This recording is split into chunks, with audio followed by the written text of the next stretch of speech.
It is you. Enter the canvas. Yes?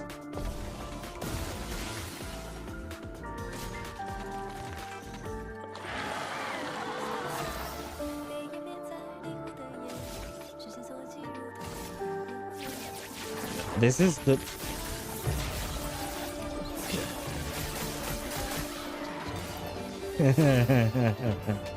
Do you see the amount of HP he lost? And I did 800,000 damage. Not only is it a chromatic enemy, it's a chromatic lamp master. Thank you, Chip. And also fuck you, Chip. Why would you do that to me, man? Okay, this place is weird, man. By the way, she has a sweet ass. But other than that...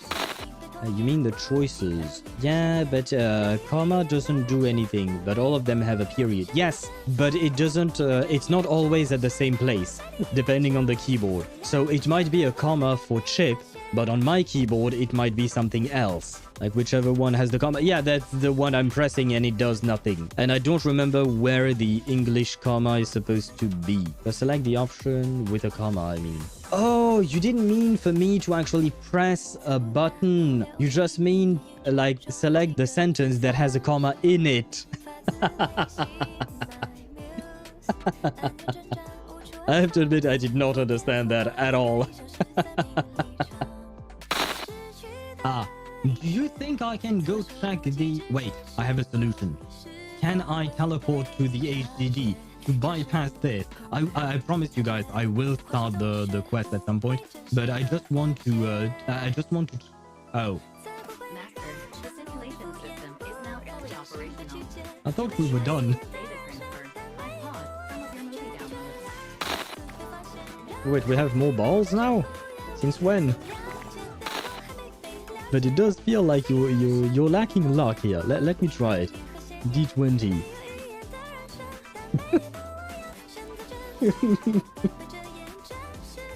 That feels like deja vu. Yeah, it does. it does indeed, but man. I can't help it. It is kind of funny. I promise you. The bot is not rigged, I swear. So you will be happy on my account, Igor. So please come home to me. Pretty please, in 110 pull. That is 110 pull. It is! It is 110 pull. Okay, wait. We need to see Beast. We need to see Beast. Show me Beast. Please show me Beast. Beast, okay, come on, show me the man! It worked. Coaxing him out with his daughters worked, guys. 110 pull is all we need. But at the same time, it does feel more interesting when people are actually dying. This should be it, right? You're not going to make me go all the way to hard pity, right? We're already quite late, Columbina, right? You know that. And you're supposed to be nice. You're a cute potato and all of that. Come on, Bina. We believe in you. Please come home to us. Yes. Okay, good. Now all we have to do is win the 50-50. Come on. We believe. We believe. We believe in the power of the moon. Where is the moon? Show me the moon. I don't know if this is good luck or not. Well, the bell, please bring me luck. And please bring me the moon. I said the moon. God damn it. I said the moon. The moon is here. Oh, Paimon is there. Paimon!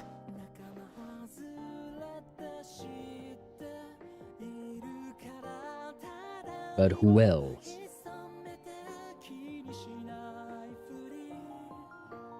Are you fucking kidding me? Bro is already here? Who are you? Oh right, I guess the traveler does not know. Ranking who could save a pair of legally distinct towers from a rogue play. What the fuck? Yeah, I will go back to be Sunday. What the fuck is that for an eye?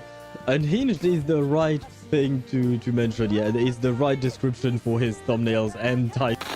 Just watch out for the rocks.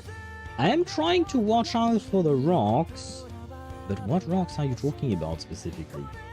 I don't see what I'm supposed to see. It would be easier if you aim your camera to the ground. Okay. I see 3 balls. 2 balls. Oh. Oh. Is it the one? Is this the one? I see. I see.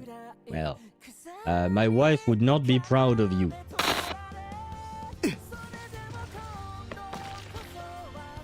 The door swings back toward him, and he instinctively pushes it aside. Ink droplets fly across his face. I have a joke to make about what just happened. I will not make said joke. I will remain a pure and innocent child who does not have his mind in the gutter. Yes, grunt like that, Chang. Wait, grunt like what? Wait. Is this what you wanted to hear, Aisha?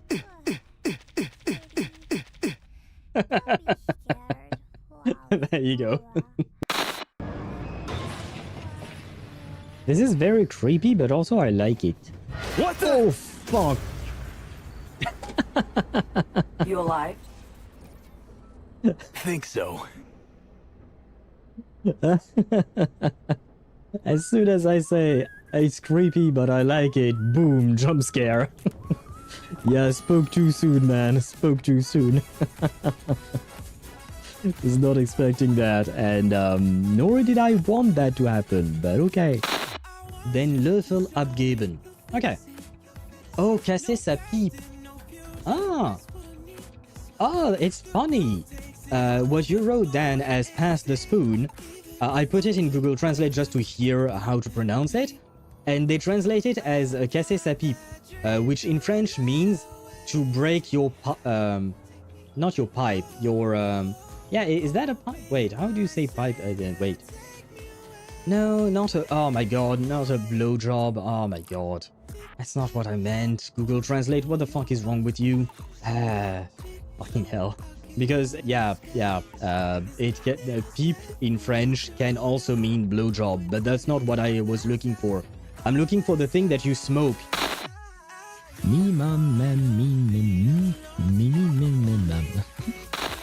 But that is only if everything works the way we want it. And this is where we decide, Zenny, whether or not we're winning. Come on.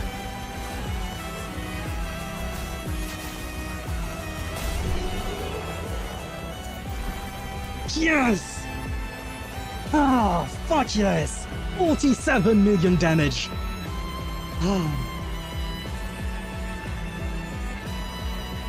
Oh man. Oh fucking hell, it took us like at least 7 hours, I think, like 5 previous hours on stream, and now this. Oh, oh my god. Oh my god, what a fucking pain in the ass you've been, Simon, but finally.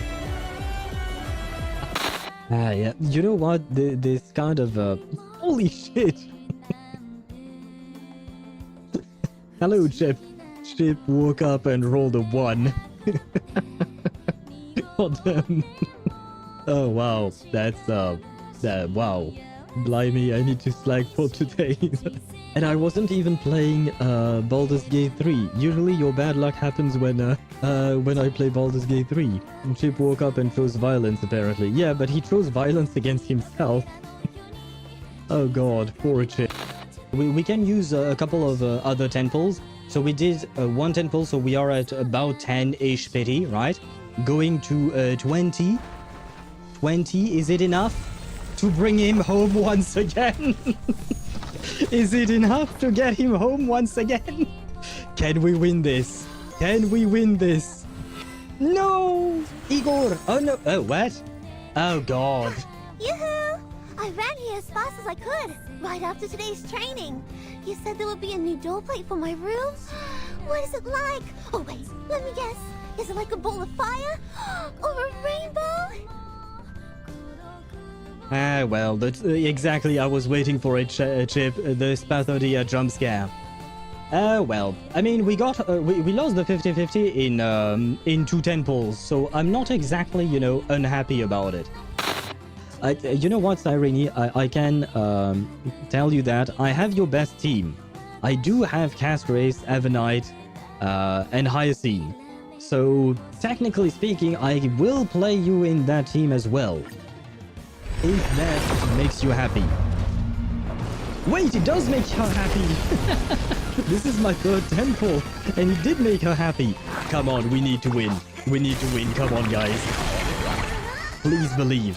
Please believe in the remembrance. I believe in the remembrance. I believe in the remembrance.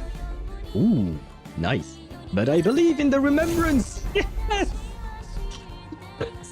This is my 8th win 50-50 in a row in Honkai Star Rail. Oh my god. Thank you for being the one game where I'm lucky. We always say 1 temple is all you need. A temple won't hurt, yes, exactly. So, Junyangja, for 1 temple, will you come home to us? Right away? No, unfortunately not. Sad. Sad indeed. But still. Send it? Very well. The last temple we can do today on Chip's account. Would Junyangja please show yourself to us? Come on.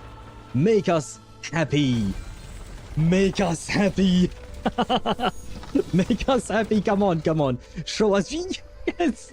Wait, is that you? Yes, it is you.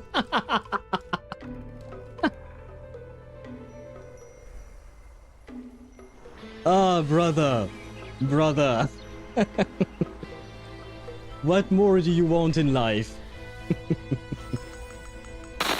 What is our pity at? 11. That ain't a lot of pity. But. We always say that 1 temple is all you need. We have proven this a couple of days ago. Let us prove this once more and win Enigma for Chip, because 1 temple is all you need. Come on! Come on!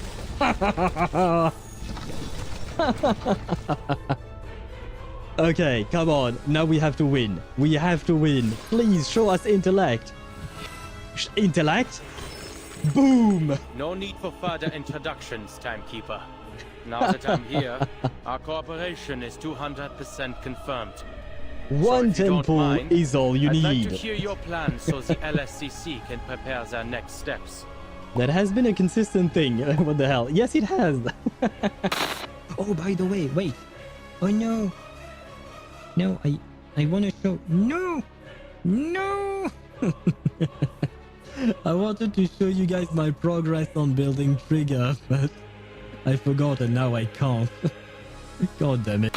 With me. Please?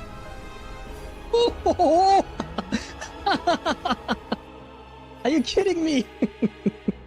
Wait, we still have to win. We still have to win. Wait. Come on. Come on, please be a win. Please be a win. Please be a win. That way I can pull for both of your weapons. Yes! Yes! Oh, and the music.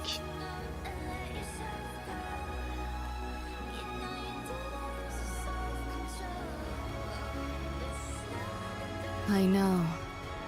The dream had to end. Oh. Well. Well, guys, there you go. Pulling session over. Well, not quite. I did not expect to be this lucky. If only we could be lucky all the time like that. If only. But life is not always like that. Life is not always like that. As with yesterday's 3 50-50 losses. But we did get 1 double, so do we complain? Do we not complain? Who knows? It is, I suppose, the life of a gacha gamer. Or a gambling addict, I guess. Anyway, let us start the stream by the usual hello, hello. Can I hear myself on Twitch? I can. Can I hear myself on YouTube? I can as well, which means that everything is working, which means that I can get flashbanged by my webcam. Webcam is here. Webcam, why are you grey?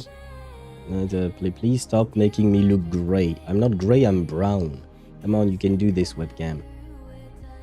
Fine, I'll manually adjust your contrast then. I believe it's in properties, this thing. Little, that's a bit too much. Oh man, the controls on this thing is, you know what, this is the best I can do. I'm still somewhat sick, so the voice sounds better, thank you. But we're not there yet, I will say. Transition, there you go. Hello, hello, hello, and welcome to the stream. Let me see, what do I need? I need this, and that over there. And let me scroll all the way up. Who do we have first? First we have B. Hello B, and welcome to the stream. I hope you're doing well. And congratulations to you on being first for the 11th time already. Congratulations indeed. And then of course we have Chip the second being second for the 47th time. Hello to you and welcome to the stream. I hope you're doing well. And yes B, Chip is waiting. Chip is a patient man. And his patience tends to pay off, most of the time at least. And then we have Dan, who is first on YouTube side. Hello to you, Dan, and welcome to the stream. I hope you're doing well. Hello, hello, hello. And then we have Domerico. Hello, Domerico, and welcome to the stream. Hello, Sparta. Hello, Deidra. Hello, Mihai. How are you guys doing today? I hope you guys are doing well. And hello, Kuhani as well. Did I miss Kuhani's first message? Oh yeah, no, it was a check-in. There you go. Okay. And I think I didn't miss anyone's message. Or first message, I mean. I think I said hello to everyone, hopefully. But hello, everyone. Welcome to the stream. I hope you guys are doing well. In regards to Kuhani's comment about the voice sounding better, that's because I just shut up for the last 20 hours. But I have to admit, yesterday we pushed my vocal cords a bit too hard. So again, today I will keep the Just Yapping session quite short, especially because we have some reading to do in reverse. I usually enjoy the reading part, but this specific time is a bit more complicated, and I'm still not at 100%. I'm still not at my usual state. In my usual state? Yeah, we'll call it that. I just realized that my Premier team is my most premium team on my entire account. I have Premier, Velina, and Ramiel, all with their W engines. To be fair, you can put any anomaly agent with Velina and Ramiel, and everything works out. Ramiel and Velina are kind of like the wheelchair of ZZZ. Specifically for anomaly, sure, but still. You know, it's kind of like Columbinefa or Columbine Lauma. I don't know how to pair the two of them, but mostly Columbinefa, you know. Whenever you have these two in a team, they will carry the team no matter what. But to be fair, no, I mean, Premier is still strong. It's just that it kind of makes me laugh how insanely absurd Remiel and Velina are together, just like Columbinefa are together. Laumbina? Why not? Why not Laumbi? Why not? Why not? I have to admit, I've never heard that before, but why not? Gacha player, gambling addict, details. Exactly, details. Who cares? We all have problems, okay? We don't need to get into the specifics of them problems. Yeah, with sad news today. Oh, what is going on? I have a stomachache for a long time and it's still hurting. I have 9% battery. The phone is not in a good state. I just ate too much grease of chicken mixed with rice. Oh, okay, so the stomachache is not that big of a deal. It's annoying, don't get me wrong, I'm not downplaying it, but you know what I mean? It's not like something huge. You basically just have to be patient, right? And it will sort itself out with a little bit of time, right? As for the phone, I'm more concerned about your phone because it seems like your phone doesn't seem to charge, and that is definitely a problem. Today quitting thing here in stream. I'm guessing you meant to say that you have to leave. If you have to leave, I fully understand, and I wish you good luck with your phone. I hope that you manage to either find a fix or are able to buy a new one, but that shit is expensive, so I hope you find a fix. I hope you find a way to fix the phone that you already have. Buying a new one is demanding on the wallet. Morale sounds tired and not in the I haven't slept tired, no offense. No, none taken. I am tired indeed. Whether it is, I mean, I haven't slept well either, to be fair. Because for some reason, like, I went to sleep around midnight after stream ended. I ate my dinner and went straight to sleep, more or less. But for some reason, my brain decided to wake me up at 4:30 a.m. And my brain was like, hey, you know what? Now is a good time to wake up. And I was like, no, fuck you. I want to go back to sleep. And he was like, no, fuck you. You're not going back to sleep. And so we started battling. And I was unable to sleep after that. But on the other hand, the good news is, when I woke up at 4:30, I was like, well, now I have nothing to do. So I finally edited and added 17 clips to the clip show that, you know, we have at during the starting screen and the break scene.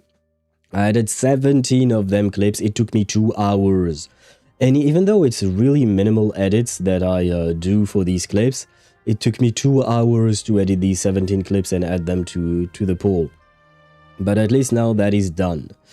And technically I've had other ideas in terms of making more videos and stuff like that, but I have to find the energy for that, and for now the energy is nowhere to be found, I'm afraid, because unfortunately, like I said, still somewhat sick, but definitely getting better. They're definitely improving, that's for sure. Your health has improved significantly. Yes, thank you, Domenico. And more or less, yeah, I would say compared to the start of the week, for instance, or even last weekend, I would say I am in much better shape. Just not at 100% yet, but we are getting there, you know, slowly but surely. And by the way, I missed these 2 stream streaks earlier, one from Mihai 9 minutes ago, who is at 195 stream streak, almost at 200 indeed, 5 away from 200. Thank you for being here and congratulations to you. And I believe you will reach that next week, probably, right? Yeah, you should be able to reach that number next week. And then we have B at 170 stream streak as well. Congratulations and thank you, both of you, for being here for all this time already. I read that. Yes, I can't stay here on stream with you all, guys, and keep enjoying your reactions. Hope at least you can watch the VODs afterwards or something like that. That way, at least you know what's going on and what we've experienced. But otherwise, yeah, the only thing I can do is wish you good luck with the phone. Because I don't know, I mean, if it's not charging, the only thing I can think of is that the battery is dead. But it depends on your phone, but usually phone batteries are not easy to change. Manufacturers have made it their mission to make it hard to change a battery. Because they're assholes and they want you to buy a new phone. So I don't know what you could do to try and fix that. Unless it's not the battery and it's something else, but then I don't know. No, I don't know what it could be. We can do the Arnold handshake meme then. Same fucking boat. I don't know what you were replying to specifically. I'm going to assume about health issues, probably, knowing you, Sparta. Bonjour, my screen didn't show the countdown until I refreshed now. Oh, really? Oh. Did I forget to put the countdown? I put the countdown at 15 minutes because I was a bit late in doing what I needed to be to do. And I will blame Discord for that. Because I was chatting with Sparta and Mihai a bit on the Discord server.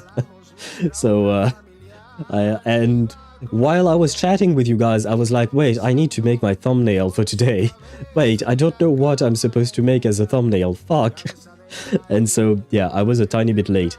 But I hope I didn't forget the timer. I try not to, but sometimes I do be happening. Me have Pichu? Hehe, me happy? Who is Pichu? What is a... Isn't Pichu like a, what do you call that? A Pokemon, I think? Did you get that in a Pokemon game? Because the only Pokemon that I see in chat would be a Binacle, I guess. I don't know what that is. Battery or port is dead, or the charger as well. Yeah, Kohani is right. The easiest thing to try out is changing the charger. If you have a different charger, then you can try that out. If it's not the charger, then it's either the port itself or the battery. But if the problem doesn't stem from the charger, you're kind of fucked, in my opinion. Again, it kind of depends on what phone you have, but most modern phones that have come out in the past 10 years, I'd say, 10, 15 years, they all have an integrated battery that you can't change easily. Although I believe that the EU is trying to implement a regulation to force manufacturers to have removable batteries, because it is there is zero reason for manufacturers to make the battery non-removable. We started with removable batteries in the first place. There is no reason to not go back. You know what I mean? I mean, yeah, no, there is a reason. It's because they want you to just go and buy a new phone instead of trying to fix the one you already have. Oh, and hello, Swivy. Welcome to the stream. I hope you're doing well. Welcome in, welcome in. And Meryl, at your service. I believe in the thumbnail I used, the screenshot I used from the trailer, she's quite surprised, so I don't know if she's at our service or not. And by the way, I am hoping that today we can reach the moment where Manus Vindictae attacks, because otherwise that means I have to change my thumbnail, because I don't like lying on my thumbnail and shit like that. So we need to reach that moment somehow. Don't tell me when that moment happens, we'll see. But we have to. I have to. Yeah, health issues, same fucking boat. We can do the muscle flex handshake. I just have to be a couple shades darker. I mean, I can be the black guy for sure. But yeah, if I recall correctly, you told me that you were pasty white, and Arnold is somewhat tanned. So yeah, you're gonna need to go under the sun, which might just give you more... which might give you more health complications, Sparta. Maybe we should avoid that, you know. Well, I will try to watch the VODs and still share my adventures on Discord, but it's not the same anymore. Yeah, I understand. Being on the stream and interacting with everyone and stuff like that is definitely not the same as just watching the VOD. But yeah, all we can hope for is that you manage to find a fix for the phone. Although, wait, I think I missed a message about the phone. The phone is still alive, but I will just take out all the stress. Not sure what that meant. Well, have fun, guys. Thank you to you as well. Good luck once again, Daedra. And I wish you to have the opposite luck of Bennett. Knowing that Bennett is, you know, the unluckiest character in Genshin, if you have the opposite luck, then you will be very lucky. And you will win all your 50-50s, and more importantly, you'll manage to fix your phone. At least, hopefully. The phones are also sealed to be more water resistant, but iPhone isn't too hard to change a battery on. True, true, true. I suppose there is the water resistant thing. And isn't it just with more recent iPhones that now it's not that hard, not as hard? Although, to be fair, I want to point out that there used to be a point, you know, in time where we could, like regular consumers, could just open up the back panel, remove the battery, plop in a new battery, and plop back the back panel. It was just as easy as that. You could do it in 5 seconds flat. Is it that easy on an iPhone? I've never had an iPhone, to be fair, so I don't know myself. And yes, I'm basically a vampire. Very well. I mean, you live not too far off from the right region to be a vampire. And hello, Tosh, welcome to the stream, I hope you're doing well, and hello to Jill as well, hello to you. But wait, which Jill is this? Is this the Jill with 2 L's, or with 1 L and 1 capitalized I? It is an important question. So the GTA 6 mess, I don't particularly feel bad. Do you mean about the leak, potentially? In the sense that, what you call that? Someone managed to grab a full, potentially a full build of the game. I've seen that, and I'm just like, yeah, okay. I personally don't give a fuck. I mean, I don't understand the point of leaking games like GTA. Just because, I mean, I guess it's nice to discover the features, but the problem is that the features of the game are going to change because the game is not fully done yet. So whatever features you see from the leaks might not be what you end up with as a product at the end of the day, which means that you could end up being disappointed from the expectations you set from said leaks.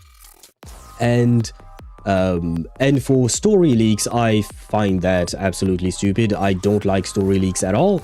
So I'm just like, what is even the point? You know, what is even the point? Let them release their game. We'll see what the game has to offer when the game is released, you know. It's I understand that people are being impatient, and we've been waiting for years between GTA 5. It's been 13 years, hasn't it? If I recall correctly, GTA 5 came out in 2013, I think. So yeah, I understand it's been a long-ass time, but, you know, let them cook. This is totally the good Jill. Uh-huh. Yeah, but you see, Jill, when someone says that, I have to question it. Is that truly the case? It sounds suspicious when you have to actually specify. I'm currently trying to kill Gwyn, since I did all the bosses. Who is Gwyn? Tosh. I don't know who that is. Yeah, the Denman switch situation. I'm like, do it. Take 2, do it. Do what? I'm on the side of Cyberleak because of what Jill just said. Ah, wait. On one hand, the leaker is supposedly trying to get Rockstar to sell physical copies of GTA 6 instead of only digital release. But on the other hand, the same leaker is also trying to sell the crypto coin and shit, so... Ah! Ah, I see. I don't know about the physical release or not. Wait, for the GTA 6 physical copies not existing, I guess, does that have anything to do with Sony's decision? Because I believe that Sony made an announcement that they were no longer selling physical copies, and they were kind of doubling down despite the fact that everyone started hating on them. Does that have anything to do with GTA's non-existent physical copies? Well, I mean, if that's the case, that's... I didn't know that GTA wasn't selling physical copies. I personally, once again, don't really care, because I, what do you call that? I don't buy physical copies anymore. It's just, I've rarely bought physical copies, to be fair. But I understand for people who want physical copies, and there are still plenty. Like, I would understand if there weren't that many people who would want to buy physical copies, but there are still many people who want that. So, I guess they just want to avoid having to spend more money, basically. No idea, only play gacha games. Fair enough, fair enough. Can confirm the good Jill. Okay, well, Should I trust you, Domenico? No, but after that, I'm gonna start being paranoid about everything.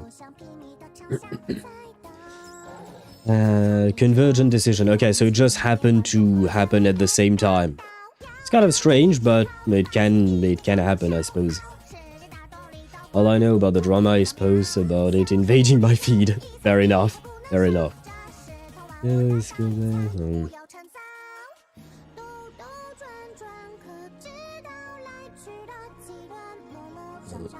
It might be odd because I have like 2 seconds to heal and he's down on the ground.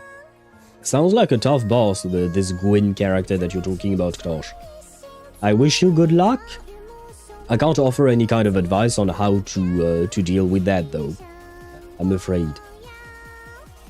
The evil Jill would have atomized me by now. Ah, evil Jill is violent. Duly noted. The Take-Two Rockstar situation was a conversion decision, so an oops. Well, I wouldn't exactly call it an oops.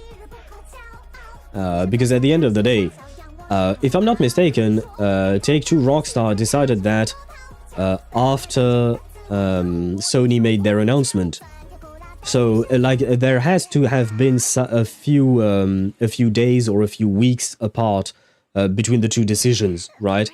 So, once Sony made their decision and Rockstar could see the backlash, they still decided to go with their decision. They could have just delayed the announcement, or they could have simply retracted their decision and we would have never known about it.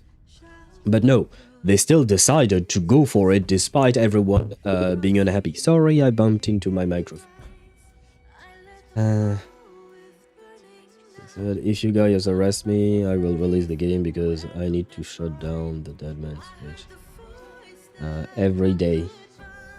Oh, for his thingy. Okay, why not? I mean, I don't know how well it will end for CyberLeak. I wish them good luck, but you know, at the end of the day, what they have done is not quite legal, to be fair. So unfortunately, I'm going to take a wild guess and say that they are going to pursue the dude. I mean, if you just take a look at how Hoyoverse has treated some leakers and sent them to prison in China, I am fairly certain a company like Rockstar can afford to pursue someone legally. Risky move. What if he oversleeps one day? Risky move indeed.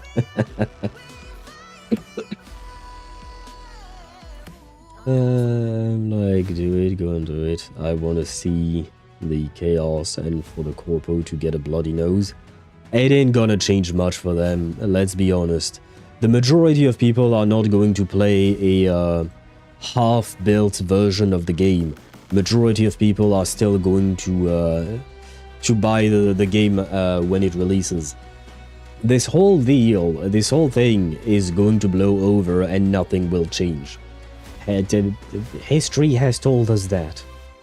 Unless it is funny that we know about Dead Man's Switches because of spy movies. I don't know. People with bombs on their chest. Then our actual real-world Dead Man's Switch example is GTA game. I mean, I suppose yes. We, as a population, we probably learned about that in movies and TV shows. That is very true. But that also shows what kind of movies and TV shows are being produced nowadays. Just want to see some justice delivered. You're not gonna get any kind of justice, you know that, right? There is nothing that is going to happen to Rockstar or Take-Two or Sony.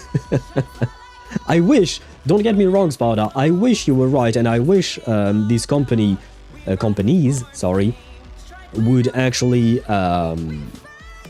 feel the consequences of their decisions that are very much player unfriendly. I should phrase that like that. But let's be honest, it ain't gonna happen. Many things have Dead Man switches, for example, trains, jet skis.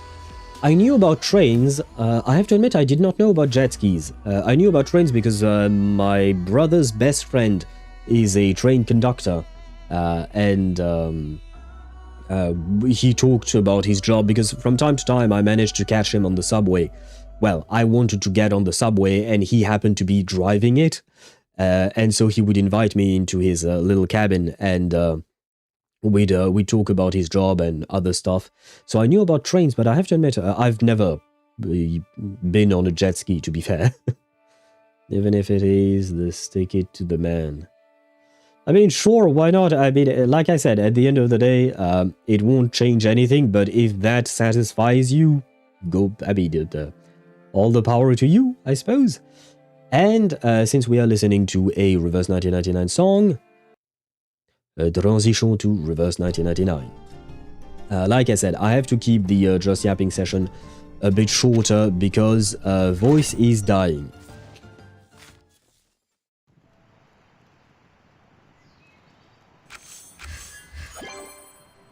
There. What did I want to do before we get into the game, the story? Right, we had some reading to be done. That's why I need to cut the Just Yapping session short. It's because yesterday there was some reading that I left for today.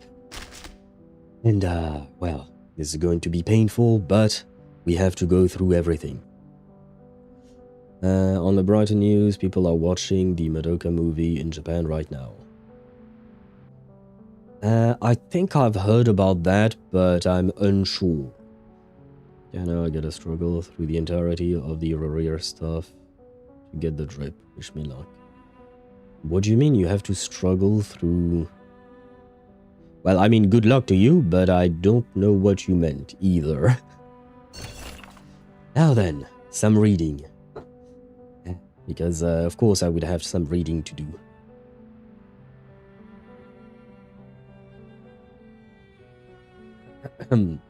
Temporary dispatch.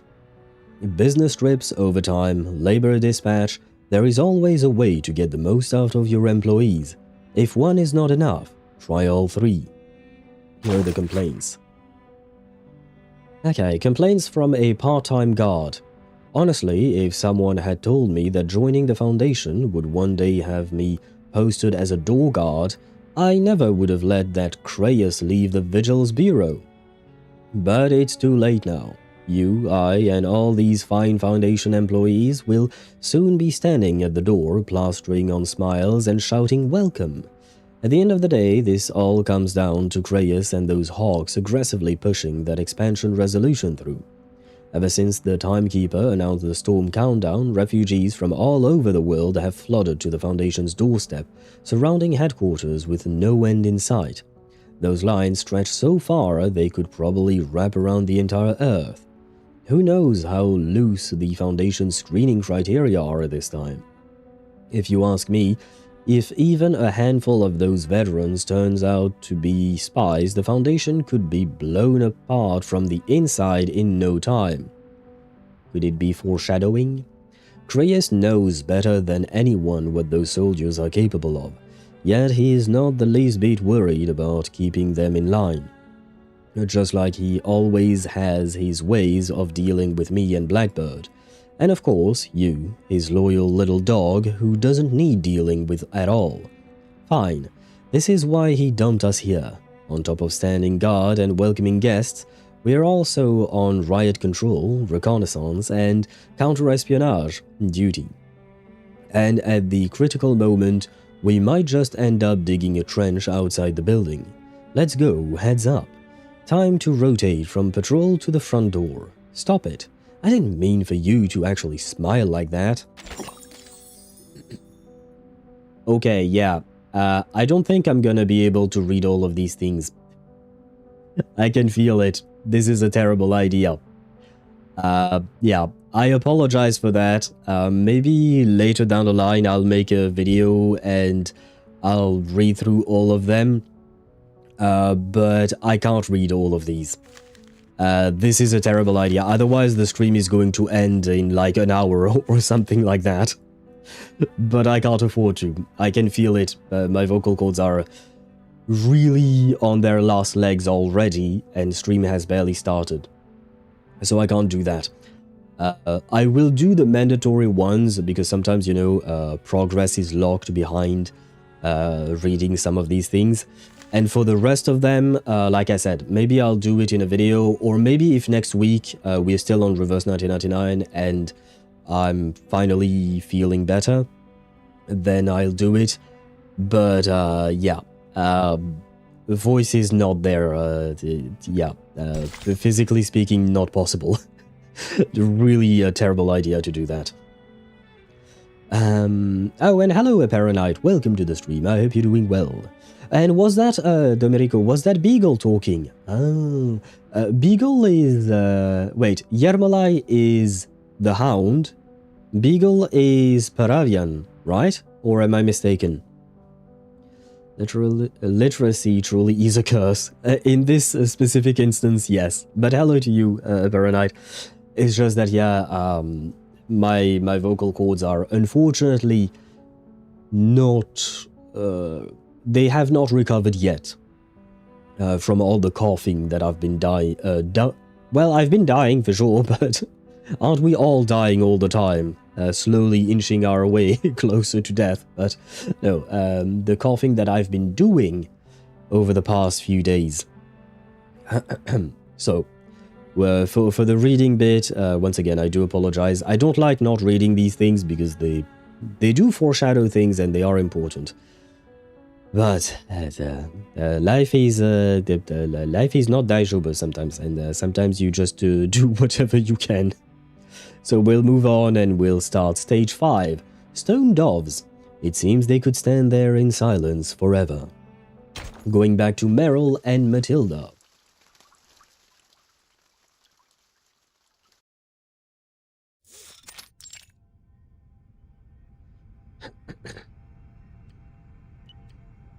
Three hours and 5 minutes until the storm. The large shelter dove casts a soft glow over its perch. Is it just me? Or is this dove bigger than the others? It is much bigger than the other 4. Good for it, I guess. And that is for a very good reason. This is the primary dove. It covers the largest area of the campus, while the other 4 cover the corners. To think that the SPDM's been kept safe all this time by these things. Meryl takes a step forward and, just as before, inserts the tester.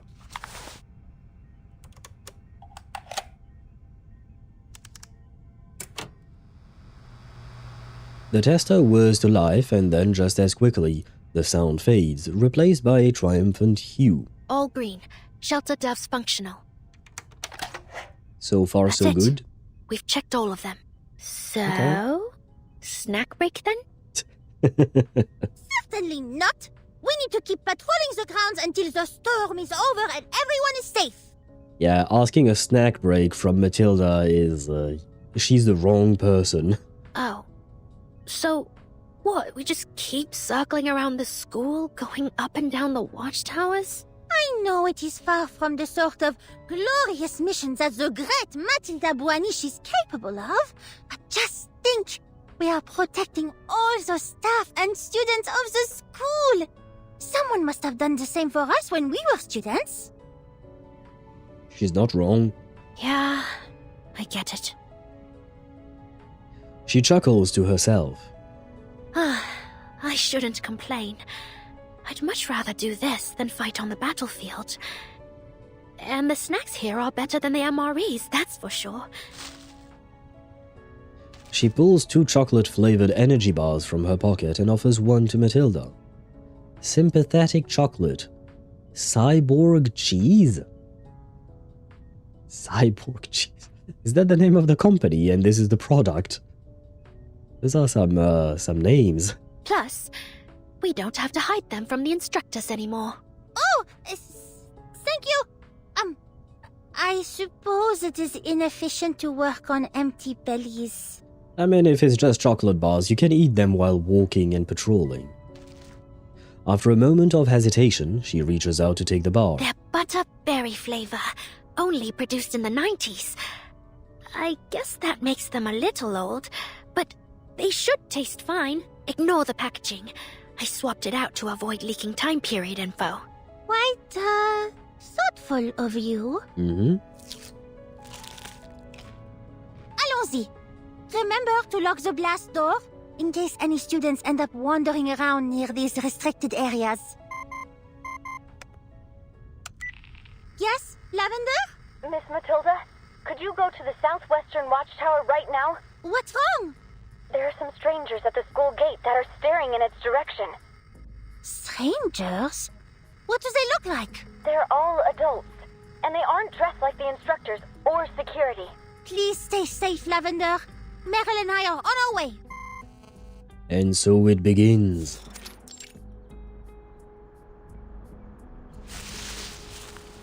Over here, Miss Boanish. Miss Vanderveer.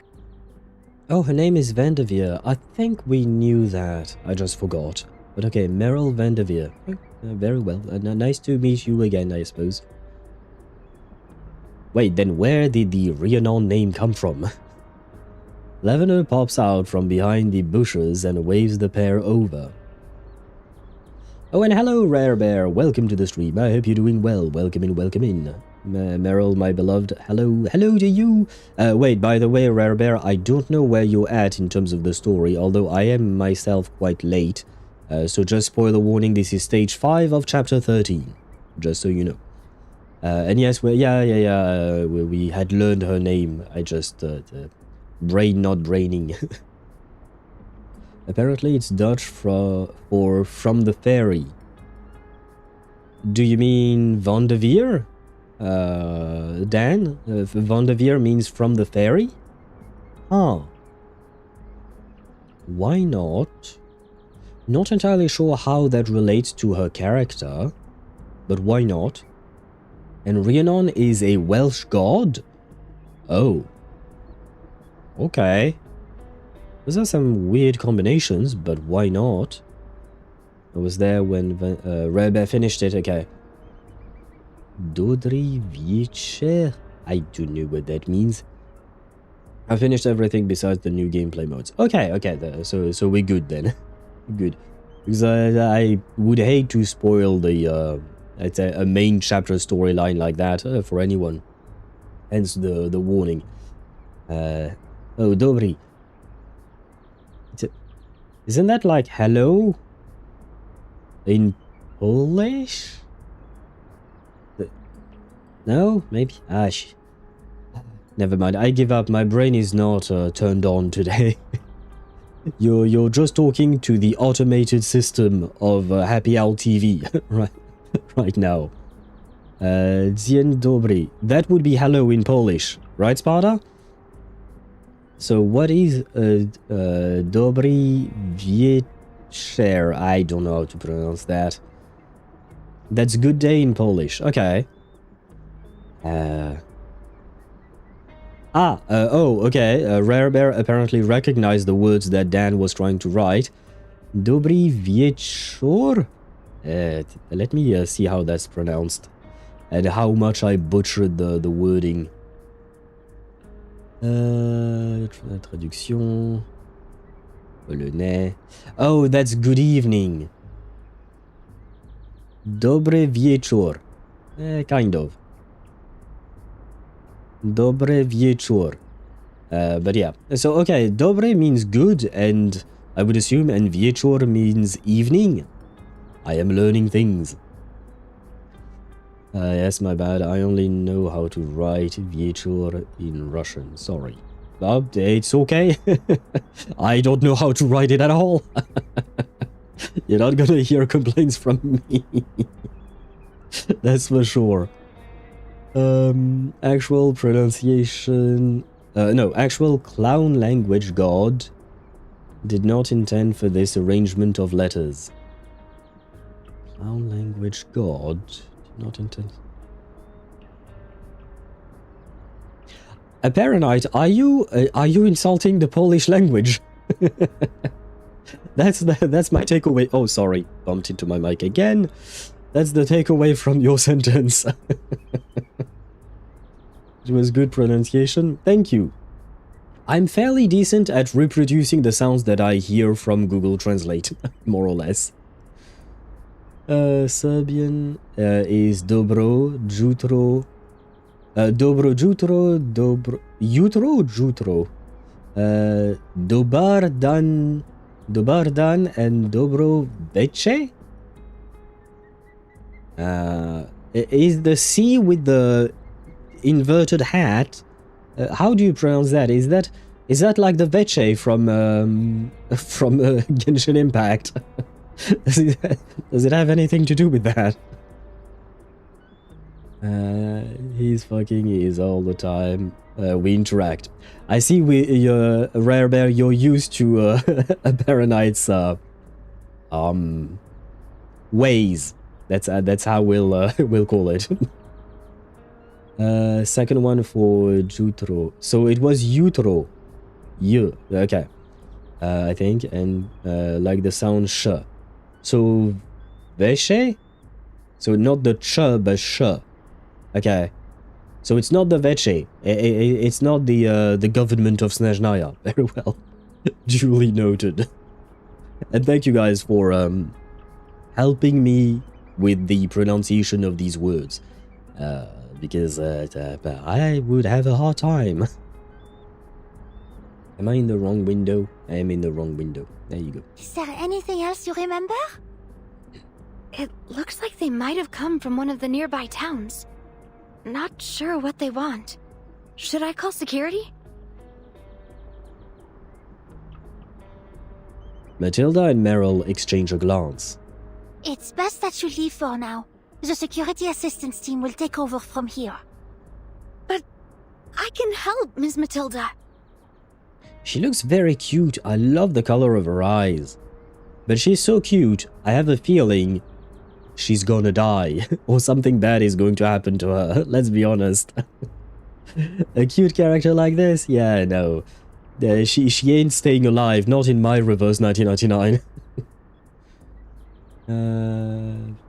Let's just sound. It is the but you eat the E. So vetch? Vetch? Vetcha or vetch? Or vesh. Sorry, vesh. Oh god, now I'm even more confused. Wait, have you read Matilda's anecdote? I have. A long time ago. But I did. Nobody read that. Hey, how dare you, Rare Bear? How dare you, poor Matilda. But her anecdote released during the French patch, and I did everything during that French patch because, well, I have to represent my country. I am French. And so I remember we read Matilda's anecdote, Beryl's side story quest, and who else was in there? Brum's story quest as well. We did everything during that patch, which was very hard on my poor vocal cords, but worth it. I'm certain you would. But students are not allowed to make contact with outsiders. But Never mind. You're right. The monitor director said she wanted to see me in her office anyway. Off you go then. You know how much she hates waiting.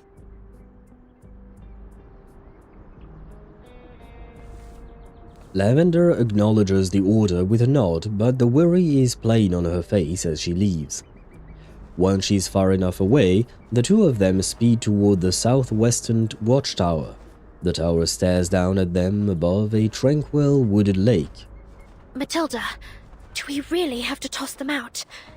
They're just townsfolk, aren't they? Well, yeah, but they could be a problem.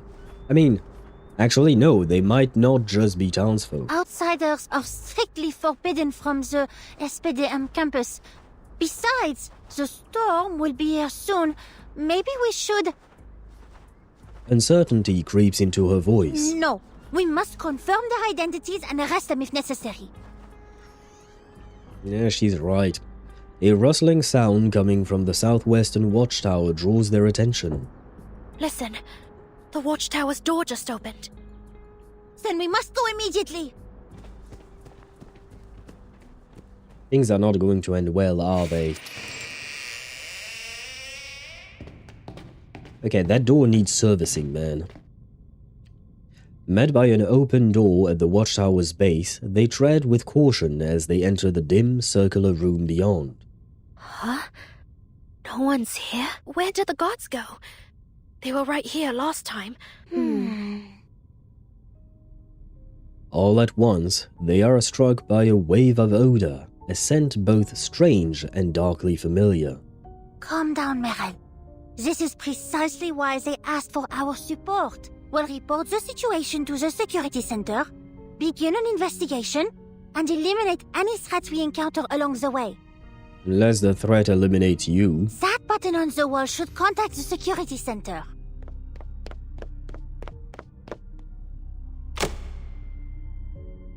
Ever confident, she reaches out and presses the button without a moment's pause.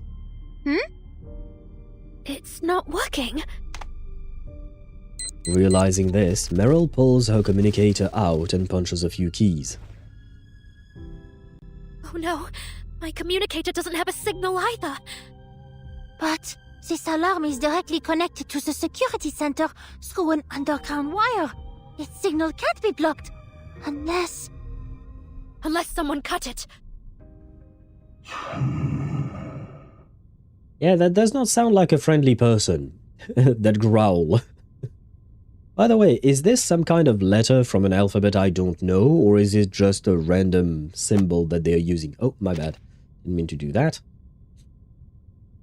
And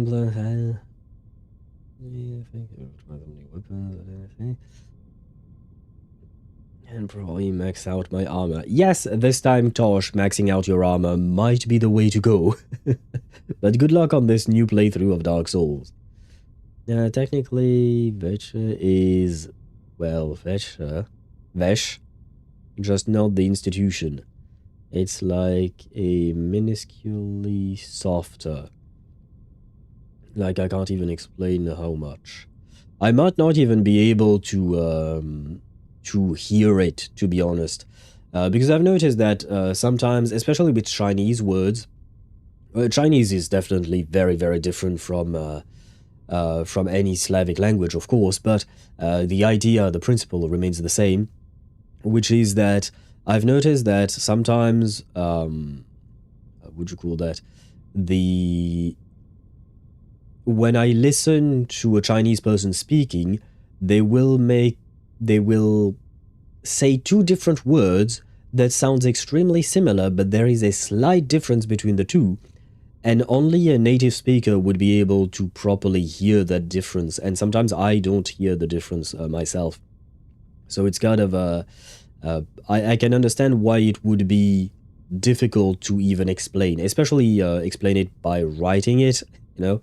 Not being able to actually voice it yourself is definitely quite complicated. Bloody hell, from 16k crystals down to 350. One pull is a 150 crystal.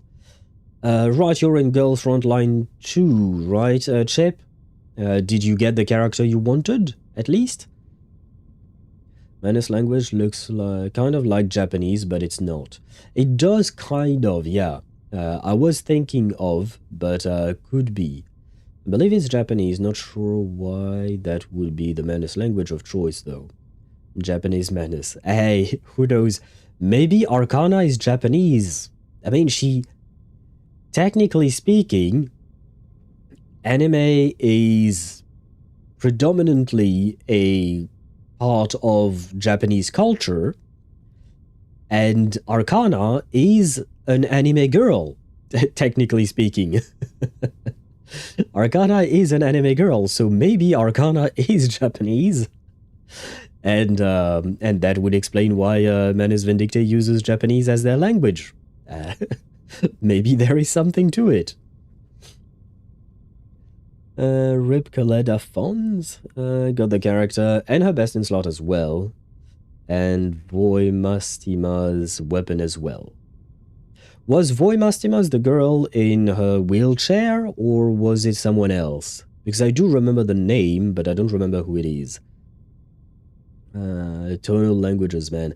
Tonal languages are very difficult when you're not used to it, of course. You know, I think Arcana is Proto-Germanic. if you say so.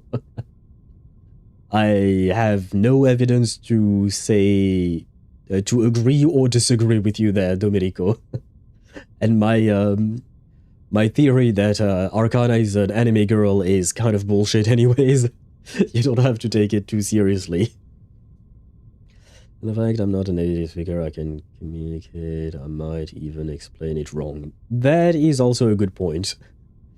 Please don't drag Chinese, Korean, Japanese relations into this.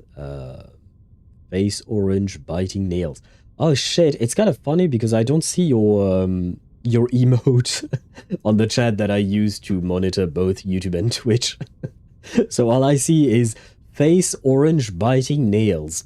Interesting. Well, yeah, no, let's not drag the politics between China, Korea, and Japan, because that is a quite complicated relationship between the three of them. The one gorilla-looking body type. You've seen her before. Oh, I'm sure I have. It's just that brain is not braining today. Wait, Domenico has a point. She doesn't sound ancient. Maybe even a demon queen tier. She does sound ancient. Oh, Arcana, yes. I mean, I think there is a reason why the English voice actress is speaking in some kind of Old English-ish. You know? Because I'm not entirely sure how accurate that Old English is, because I don't speak Old English. I only speak normal English. Well, modern English, I should say. So I don't know how accurate that one is. But there has to be a reason, and I'm assuming it's meant to portray that she is indeed very old.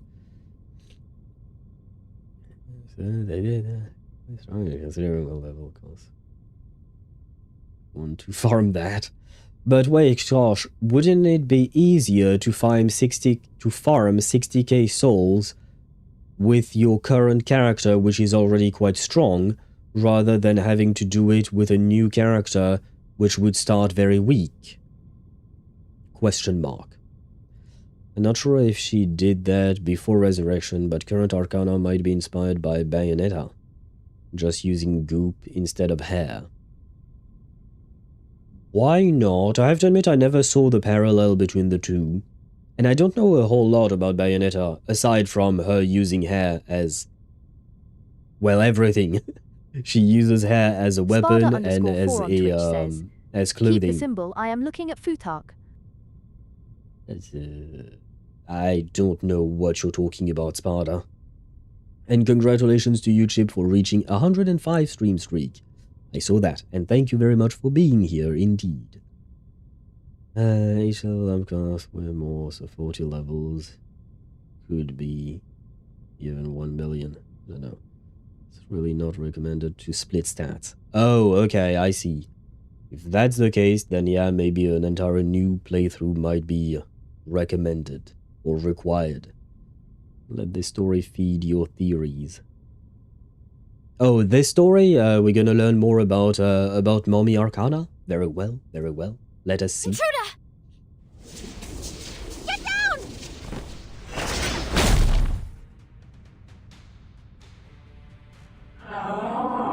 It is indeed a Manus disciple. Manus Vindictae? Meryl whips around to see a dark figure descending the steps.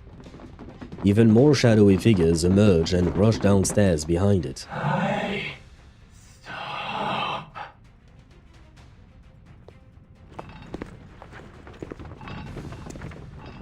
Why are Manus Vindictae monsters hot? Well, maybe not those guys. I was mostly talking about the lady, but okay. Oh, fuck. The first of them blocks the watchtower's door, while the others trap Matilda and Meryl from the other side. They're blocking the only way out! These filthy puppets have grown more intelligent. Think, Matilda! You must find a way to report this to the school and the Foundation. The wire is beyond repair, but Lavender was near the watchtower when she called me, which means the signal jammer is only covering a small area. C'est ça! Meryl, do you think you can reach that window? That window there? It's a bit bit high, but I guess I could transform into a bird. Then I shall distract these puppets while you fly out that window. Keep flying until your communicator has a signal again and report to the Foundation. Oh no. Oh no. We're sacrificing Matilda. Oh no. Poor Matilda. But what about you? What about you, Matilda? I am Matilda Buanish, star investigator of the Foundation and leader of the security assistance team. You have no need to worry about me.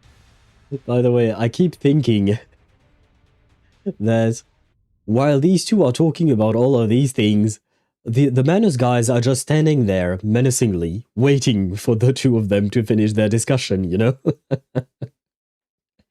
I don't know, it always makes me laugh. I know it's a story thing, and even in movies it doesn't make sense, but it always makes me laugh.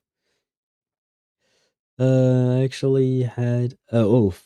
Futhark is the ancient Norse rune alphabet. I actually had Futhark as a part of my Baltic management studies at college. Oh, okay, so that was what Sparta was talking. The symbol does not look like Futhark, but it is runic. Could be. I have seen Norse runes, but I haven't studied them myself, so I only vaguely remember their shapes. So I would not be able to recognize them, really. In Matilda we trust, exactly, Chip. In Matilda we trust. And if that's the case, I'm going to go with solo Matilda in that fight. Matilda fought Nala, she'll be fine. She fought Nala? When? Oh god, I don't remember that. When did she fight Nala?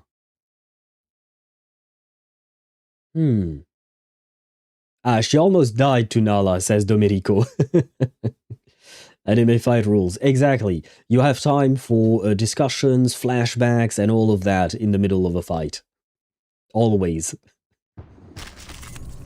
Wait, have you not played 2.0? No, I have. I have played through everything. Oh, right, no, Matilda was there. I forgot. I'm just very tired and my brain is not braining, and sometimes I just forget about things. But I have played through every single patch of this game.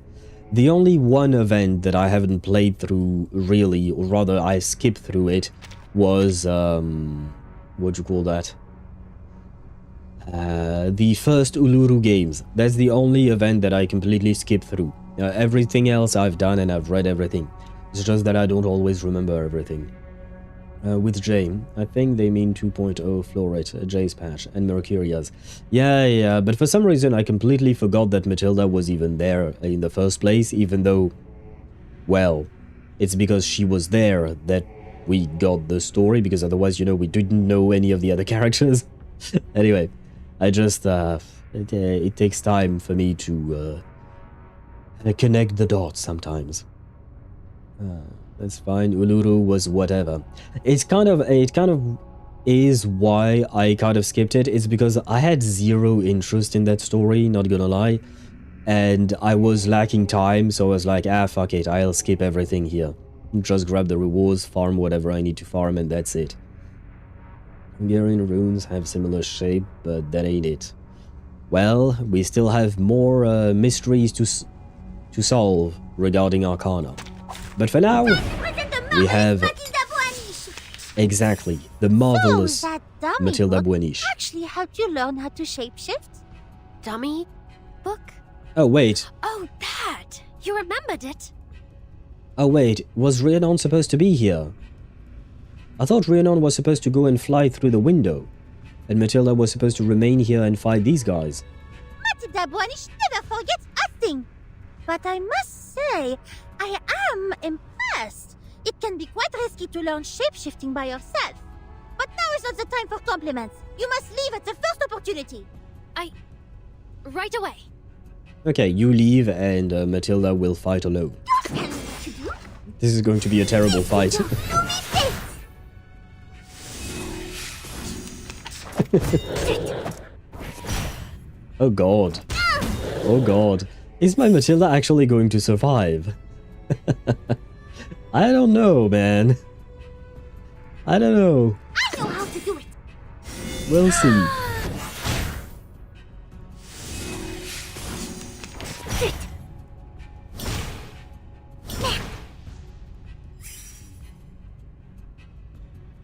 I think my Matilda is going to die. What to do? Hey, witness me. Maybe I shouldn't have gone for a lore accurate team. Chip, do you want to retract your statement about "In Matilda we trust"? Oh god, wait, we have to redo it. Fine, we'll give you Rhiannon to go with you. There. Let's see if studying Although- those pathetic birds has paid off. Knock first. Now walk out and wait till I say, Remove. come in, please. Did she not? Oh no, it's Regulus that has a conduit euphoria now, right? Okay, let's see if the two of them can do it. Why would you send Matilda alone? Because it's lore accurate. That is what was supposed to happen. She's confirmed fraud. Yes. She's not as magnificent as she claims to be. You need something... Oh, technically you can do this. You need something like Nautica's Cube. Oh, do you mean like to just give her more HP, perhaps? Oh, sure. But I think if we have the two of them, it should work better. So, is that... Oh, we can skip through that. I- There you go. And, One of my best I guess moves. maybe we shouldn't even play Matilda. Fledglings, time to fly. This is a weird ass This should do scene, the but trick. Stay away from my birdies. yeah, I know. This is we Stay away from my birdies. Matilda is still probably going to die, but this team Flock is ready. doing much So better. am I. Mass attack, sure. What to do? Ancient Maybe you should spirits play of Lilia. America. It's not I lore beseech accurate you. to the fight. By the way, how crazy is this animation, man? Yesterday I saw it when I was farming, and Rhiannon's animation is crazy for her, what do you call that, for her ultimate. Well, I mean, if One this of my is best AP3, fledglings. One of my best moves. I know might how as to well. Tell me what to do. Hear me. Oh, ancient beings whose wings beat in their nests. Yeah, this is a waste. can of do a- this. Oh, wow. Vive la France! Vive Matilda! Ha Aha. Poor Matilda did nothing. Oh, well. Also, I heard that this storytelling structure with people waiting for each other's turn in a fight is partially inspired by ancient samurai etiquette. Oh. Oh. I guess that could explain it. Why not? Why not?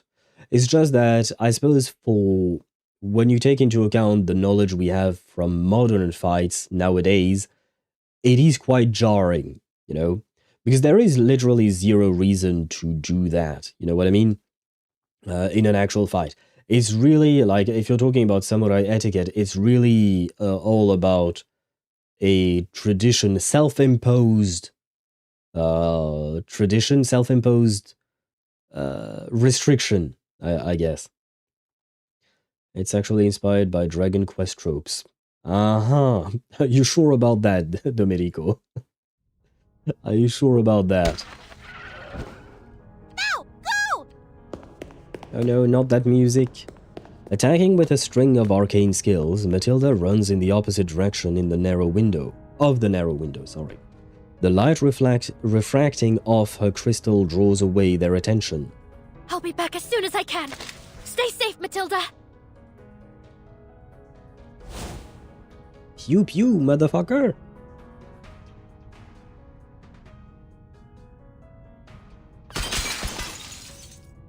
She turns and fires a shot at the corner of the window. Well, she fired more than one shot. Meryl disappears in a burst of light and a little black bird darts through the hole in the glass.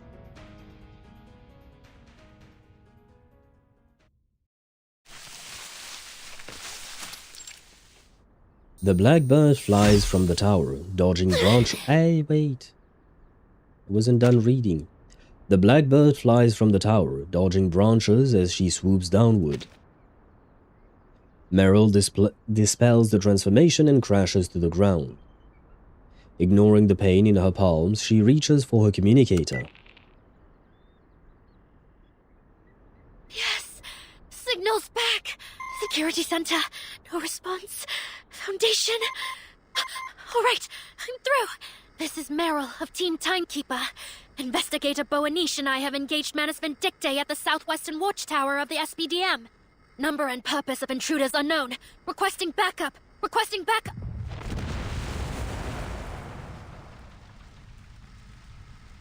Ah? Matilda! That looked like a big explosion. The explosions immediately scatter the arcane signal. All she receives in reply is static.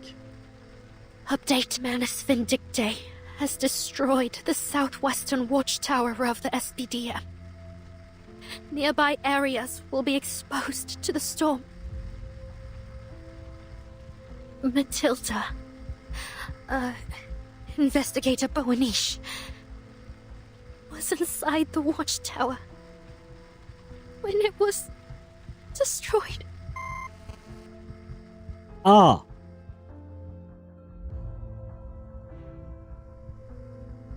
Meryl, are you still there? Well... that was not the start to the stream that I was expecting. Okay. And you know what? That proves that my first fight with Matilda alone is lore accurate. She died. She died, you know. So my fight was actually... See, it was unplanned, but it was actually part of the plan, you know what I mean? Everything always leads back to Dragon Quest or Chinese mythos. That's a peculiar theory of yours, Domenico. I think I might mage playthrough so I don't get bored. Game Plus. Didn't you already do a mage playthrough, Ktosh? Muscle mage, but without the muscle. As long as you have fun, you know. Manus has hit the tower. They have indeed. Not gonna lie, given the shape of the tower, it kind of reminded me of some video footage that I may or may not have seen back in 2001. Honestly, seeing the angle on top of that, the angle of the camera looking up towards the tower, I was a kid back then, but I still remember. And I mean, since then, I've seen the footage again and again, because, you know, it's been played over and over. But yeah, it does remind me of a certain incident from 25 years ago. Oh yeah, it's been 25 years already, huh? I did the tower thing first. They're ripping off my shit, shake my head. True, I still remember that thumbnail and title about, what was it, about Flutterpage, I think, if I recall correctly. But yeah, the Bluepoch out here ripping off a Paranite. How disappointing. How disappointing. Or, we could see it in another light, which is, you know, they are taking inspiration from your work, and they are trying to, it's an homage to your work, maybe. Shall live, I'm sure. Yeah, probably, yes, most likely. Maybe they could reconstruct 2 towers in its place. Wait, but in the real world, I guess it's the opposite of the real world, right? In the real world, we lost 2 towers. Technically, there was a 3rd building that was destroyed as well, but we lost 2 towers, but we only reconstructed 1. So in this case, we lose 1 tower, but we rebuild 2? Why not? Why not? I will pass that suggestion to the Foundation. Not sure they will listen though. Judging from the reaction on the other end, it seems her message wasn't received. She has no choice but to end the call. Manus Vindictae are attacking the SPDM. Yes. They have already destroyed at least one watchtower. The rest of the campus is almost certainly in danger. And I'm gonna take a wild guess. If they destroyed one watchtower, they are probably going to try and destroy others. Her hand flits over the communicator as she switches lines. The pre-storm dispatch center is sending an armed response force to the SPDM. Hopefully the guards will hold out until they arrive. Meryl and Matilda are already engaged in the fighting. We need a faster way to get there. Well, in that case... Marguerite interjects with an understated satisfaction. I may be able to help. How are you going to help? Personnel, is Miss Stranger playable? She will be next week, just like Chip said. Her banner releases next week. 2 towers and a pentagon. The Foundation. I suppose so, yes. And I guess the Pax house was saved. Because technically speaking, you know, the... I believe it was the 4th plane? I don't remember exactly. But, you know, it crashed in the grassland in Virginia, I think. But it was supposedly headed towards the White House. So the Pax house is safe. I don't remember the event itself, but I remember my neighbor Granny screaming that it's the end of the world. Crazy memory. Yeah, crazy memory indeed. I remember the event itself because basically I was at school and when I came home I had this ritual basically. It was just a habit, but I would watch some cartoons for half an hour until another show started, which was a scientific kind of show. And when I came home to watch my usual shit, you know, none of that was on TV. And I was like, what the fuck is going on, you know? And on TV, all they talked about and all they showed was what was happening in New York.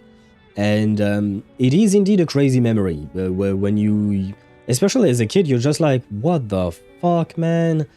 And there were some brutal clips that were shown back then. It was kind of insane. For a global government entity, they really lack a lot of surveillance. Oh, for a global government entity. Do you mean the Foundation? Or do you mean the Pax House? Because I don't know if you can consider it a global government entity. I don't think that's the case. And though her banner is today, you might have enough time for Nautica rerun as well. Nautica rerun is right now. Sparta. There you go. You have 6 days left to get Nautica. 6 days left. She's on banner right now. And as you can see, I just got her yesterday. Our ship. Hence why she's on my main screen like that. Wanna read the trails today, or maybe save that for chapter's end at this point? Eventually some nodes are locked behind the trails anyway. Yeah, for the trails I will probably, for the stages that are locked behind trails, I will read them. But all the other ones, we'll probably leave them for either the end of the chapter, whenever we reach that, or at the basically whenever my vocal cords feel better. Because at the moment they are not. So it's either I start reading the trails but we end stream in like an hour at most, or we don't read trails and we can go through more of the story. So whenever I start feeling better, I will read the trails. So if it can happen on stream, that would be lovely, but if it doesn't happen on stream, that I will try to record that as a separate video for later, and I'll publish it on YouTube. But yeah, choices need to be made, I'm afraid. Wish me luck then. Good luck to you, yeah, because 6 days ain't a lot to try and get Nautica. The Foundation does have a branch in every continent and major bureaus. I think it qualifies based on the events of Chapter 11. Yeah, I agree with what Sparta wrote afterwards, but the Foundation is still subservient to the era's governments. The Foundation still has to negotiate with the governments. It's not like on par with other governments either. It's kind of like, I don't know. Nah, that's not a good example. Because I was thinking of the UN, but the UN is a group of governments, technically speaking. But it's kind of like any non-government... for me, the Foundation is a non-governmental agency. Interpol? I wouldn't even say that either, because Interpol is the police, right? It is an international police agency. But the Foundation is not actually the police, even though they do police things, and right now they are in a position where they have to face a war against Manus Vindictae. But originally, if I'm not mistaken, the Foundation is just an organization working towards a common future for both arcanists and humans, or trying to, at the very least. Interpol is the closest approximate. I still kind of disagree with that, because it wasn't the role of the Foundation to arrest people or anything like that. Right now, I would say it is closer to the UN, in my opinion. Just in the sense that many governments are aligning themselves with the Foundation in order to fight off against Manus Vindictae. And that feels more like a UN resolution to, I don't know, to invade Afghanistan, for instance, after the events of that hit the United States, or something like that. Or maybe NATO, I guess, because I don't remember which of... when NATO... Yeah, no. For Afghanistan, I believe France followed through, but for the Iraq invasion, France vetoed it. But that was in the UN, not in NATO, or both. Oh shit, politics are complicated. Anyway, stage 6. Burned feathers. A bird flies on more than wings alone. Well, yeah, it flies on air. If there is no air, the bird doesn't fly.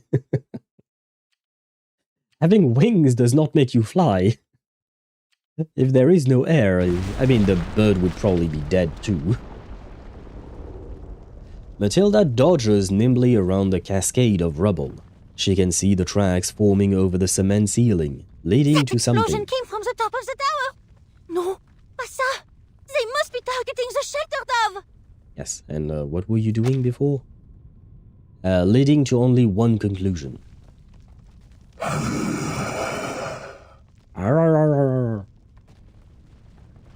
The believers freeze. Then, as if summoned, they raise their heads. Oh, is Mother here? If it's damaged, then this corner of the school will be exposed to the storm. If any students happen to be around... Oh, an enemy. A humanoid husk shrouded in black descends. Its bizarre hulking movements manage to be even more unsettling than those of the disciples. What now? Oh, it's this guy. We saw him in the trailer.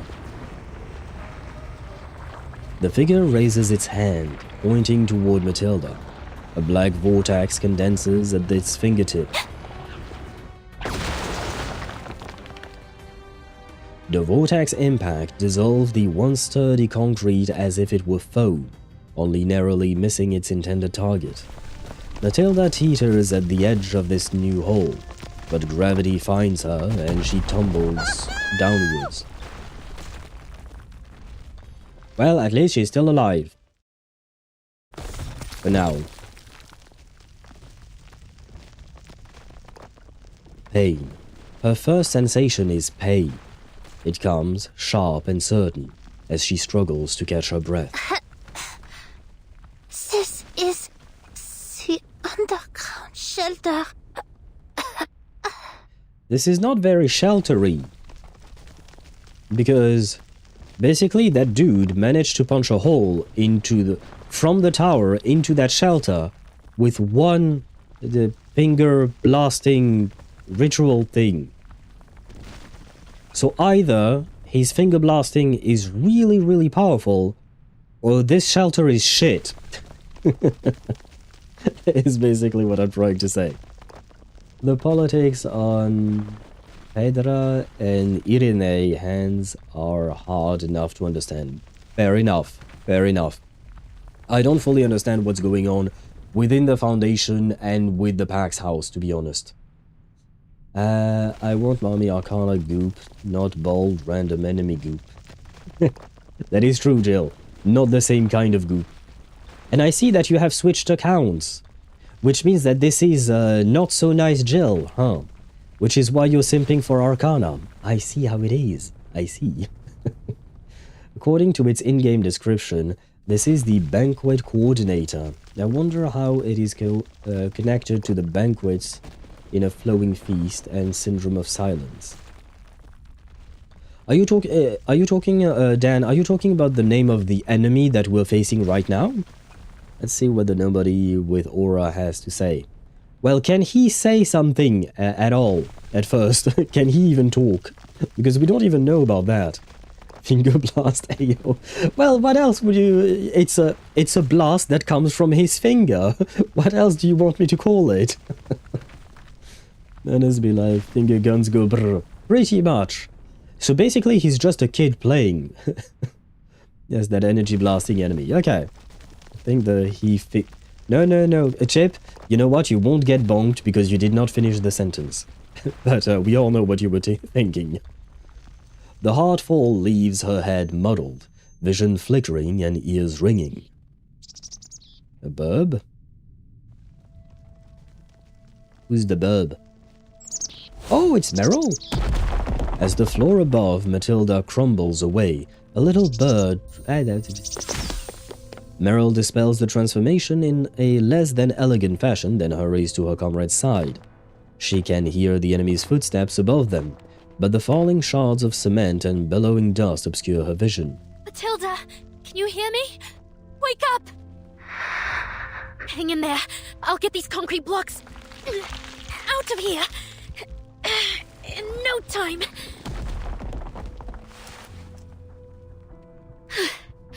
All right, let's... I don't think finger blasting dude is done yet. Holy shit, I just saw Chip rolling a 1. Goddamn, poor Chip.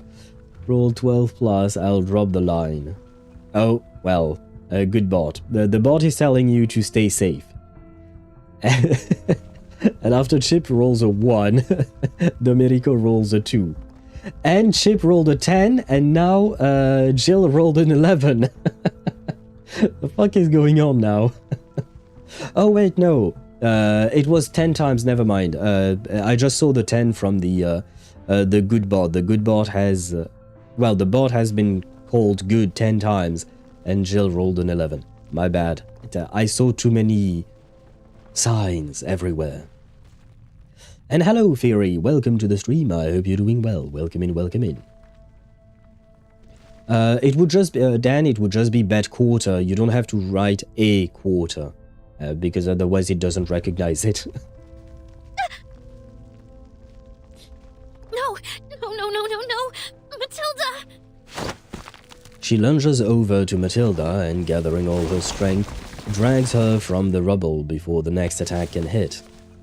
We have to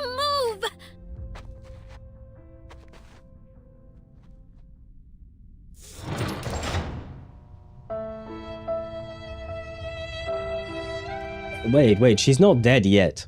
And remember yesterday, Chip, you used the rip sound just as we got Meryl, if I recall correctly, right? So maybe that means good news? Probably, I hope. Just did my pulls on Robin Someretto. Did you manage to get her, Fury? Infinite or a lost, not gonna lie. For whom? For Finger Blasting Dude or for Matilda? Matilda for sure. But don't worry, she'll be fine. Exactly like Domerico said, it will be an instant revive on Matilda. It's a natural 20 just because Chip used that rip sound effect. We ain't getting P5, that P5 now. Well, I was never planning on P5ing Rhiannon, to be fair. Are they killing Matilda out before she solos the entire chapter? I think so, Jill. Because she doesn't have a hat. I remember yesterday we talked about hats and having things on the head. Oh, and Chip meant P5 Matilda. Oh well. Well, sad. That is a good point. To reach 82, 3 PD. Nice star, but at least won the 50-50 and I got her. Okay, good. At least you won the 50-50. I think that's the most important part. Hitting hard pity hurts, but hitting hard pity and losing the 50-50, it hurts even more, in my opinion. Meryl throws herself and her unconscious companion into a small, dark room. Is this a broom closet? All right. It'll at least take that thing some time to find us in here.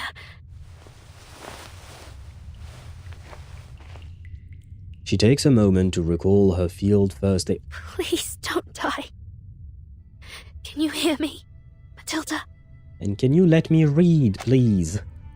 She takes a moment to recall her field first aid protocols, then lays Matilda down gently. At least she's still breathing. All right, let's see. Some bruises, no obvious fractures or internal bleeding. What are these? Several dull-looking shards have buried themselves in Matilda's clothes. Are they crystals? No. Focus, damn it. You can't get distracted.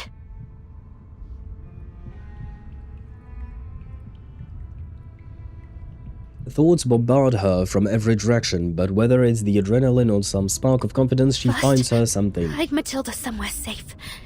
Second, get the backup dove to protect us from the storm syndrome. Then, take Matilda to the central watchtower, or the library, and wait for rescue. That's the plan.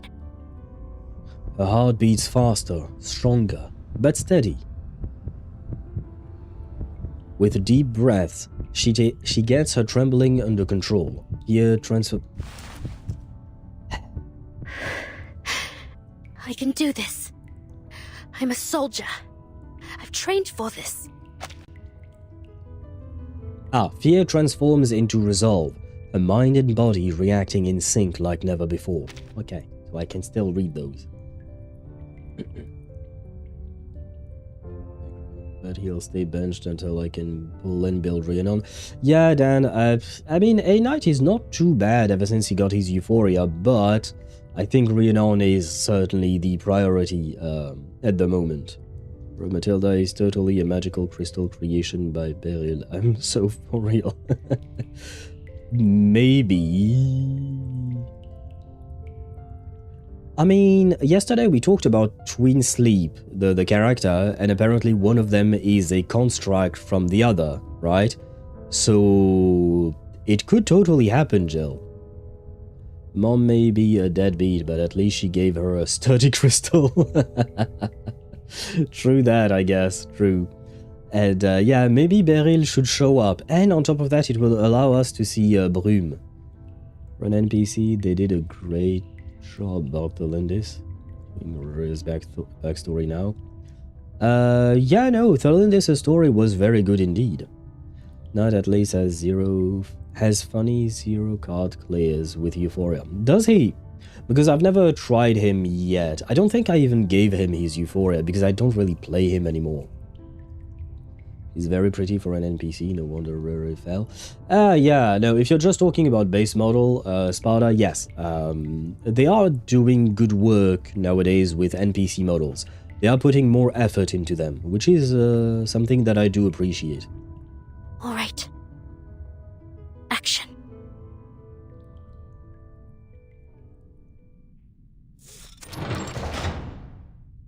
Warehouse air raid shelter. The backup. It's here. Oh, good thing I was actually listening when Matilda mentioned them. She breathes out some relief when her security assistance team key is enough to open the locked gate thing, I guess. I doubt these can cover the same range without a pedestal. I'd better hurry back. Who's there? Cradling the shelter dove, she leans close against the door, listening for movement outside. More Manus. Have they attacked the entire campus? I hope everyone's safe. Waiting until the footsteps recede into silence, Meryl slowly inches the storage room door open. Friend or foe? Who knows what I'll run into on my way back. Maybe I should cast invisibility on myself. Oh, but that would leave optical traces. She racks her brain for a solution, silently cursing that she never practices these lesser-used arcane skills. Maybe there's something in here I can use as a disguise. Oh, how about that locker?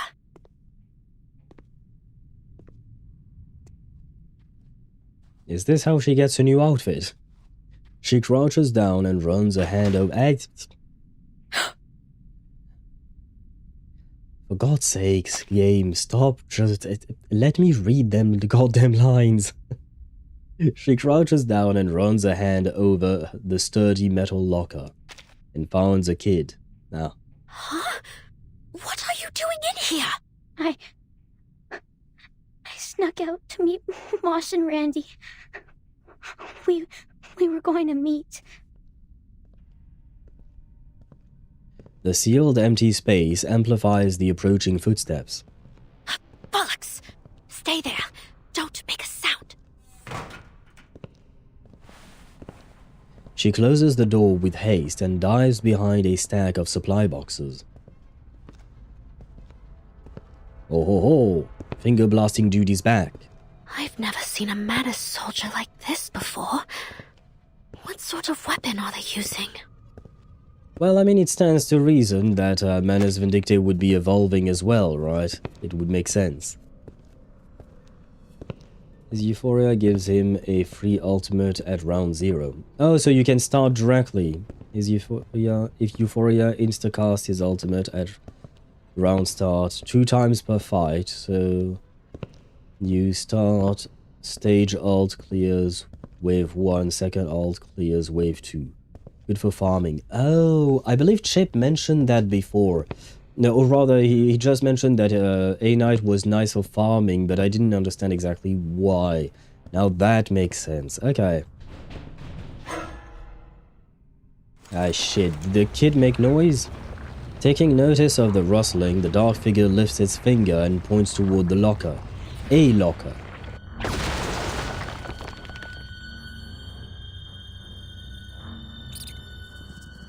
No, it's a cute little rat.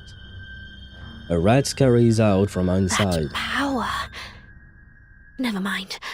Looks like they don't even need one. It follows the rat's movements and targets another locker. The hand rises again. Pew? Pew pew pew? Let me save you some trouble. I'm over here! Oh, is that the scene from the trailer? Is it a good idea to play her alone? Banquet coordinator, indeed. A special disciple of Manus Vindictae. It acts before words, its own or its enemies, as the one who opens the banquet. Once it moves, only music and wails should remain. Well, let's see if she can do a solo run. There, it's our time to shine. Here's the lore accurate way, after all. This isn't like anything we've encountered before. What kind of monster are you? Does not reply. You You can do this, Meryl. One of my best moves.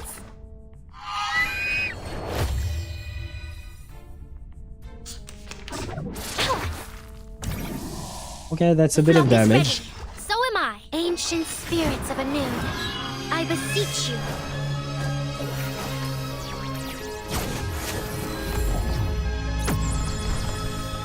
Man, her ultimate is really beautiful.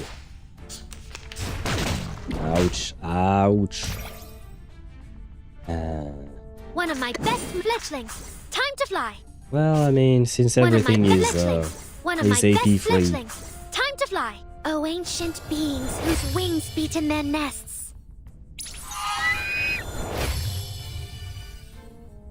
I can do this. Okay, pretty decent. Flurry of arcane skills.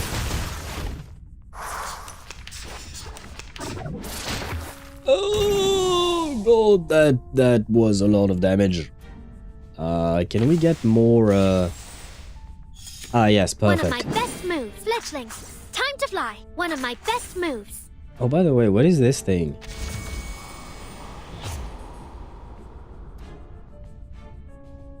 There was a little bubble thing on the right side. I have no idea what I just did.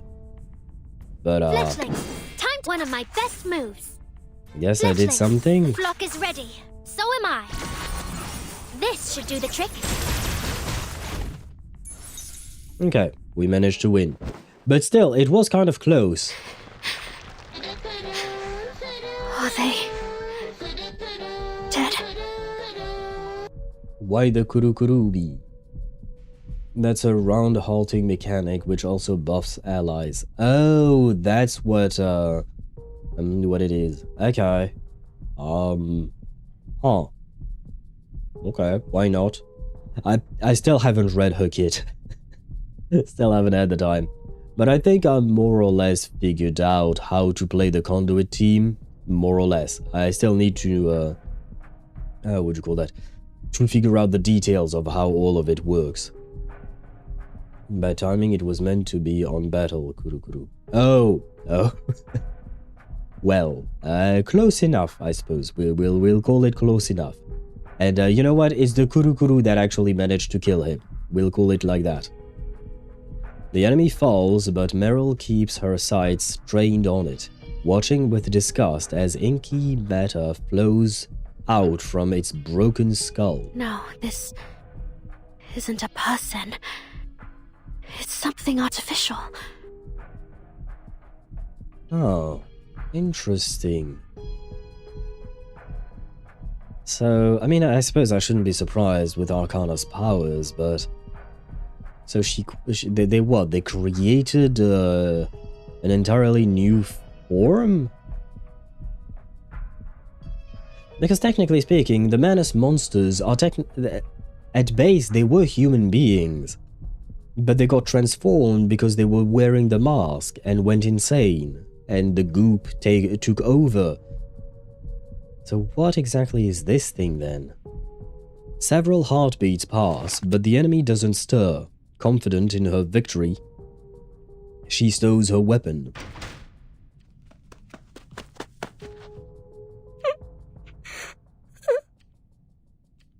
That did not work.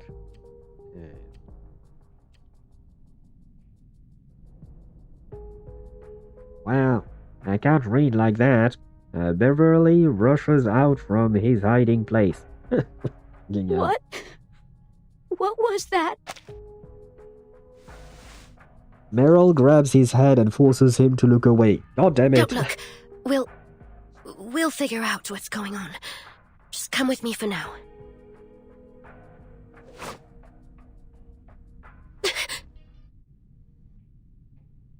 Something snatches away the shelter dome she's holding.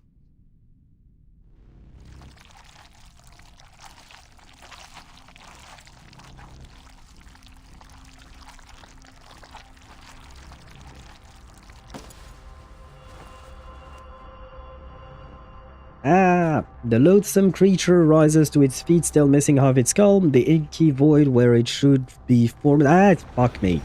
It holds the stolen dove in a vice grip, and with its other hand it can... Well... Would you not let me just take care of my... Oh, hello there. Wait, no, stop. Hey. The perfect arrival. But goddamn it, I just wanted to, goddamn. Yeah. Did not like the sound. Why is it squishy flesh sound? Welcome to Manus Vindictae. They're all like that. They all make weird sounds like that, unfortunately. But not to worry, Sonetto and Vertin have arrived. And that is a very beautiful artwork. Vertin? Sonetto! Oh right, so that Meryl, teleportation take cover. thing, I guess was from Marguerite. Oh. It looks like their arcane skills can't pass through the crystals conjured by my incantations. Her assessment is as calm and as composed as ever, even under fire. Well, that is our good old Sonetto. Which means I should be able to provide us protection going forward. Its core is inside its head, Sonetto! Can you see it? I see it. A breach in its skull. Maybe we can start by disabling its perception of gnosis. But I need to get closer before I can cast accurately. Closer? I can help with that. Cover me! Understood. Oh my god. Can I not take care of my nose, Gabe? Come on. Oh. Watch my back, Sonetto! Oh. Oh. Oh wait, she's gonna die. Copy. I'll restrict its movement. You get close. Meryl, it's able to see more clearly through its fractured skull. Keep clear of that side. Understood. I'll approach the other way. A flurry of arcane skills. Oh, What? ancient beings whose wings beat in their nests. Ancient spirits of a noon, I beseech you. So she just plays? I didn't do anything. Or I guess maybe these were my,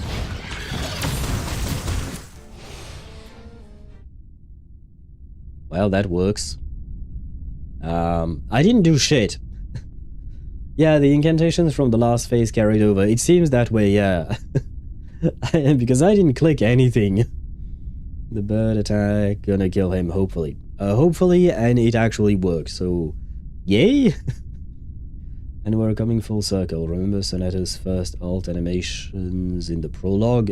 Absolutely not. I don't remember the alt animations. I do remember... I remember her kit in terms of gameplay, but I don't remember a specific scene in the prologue, no. But I do remember what she does in terms of, well, character gameplay and whatnot, because, you know, she was one of the first 3 characters that we got. And, well, she was most likely the first, right? So I did play her quite a lot. So that I do remember.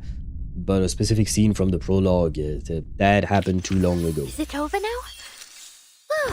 The little ones are probably starving.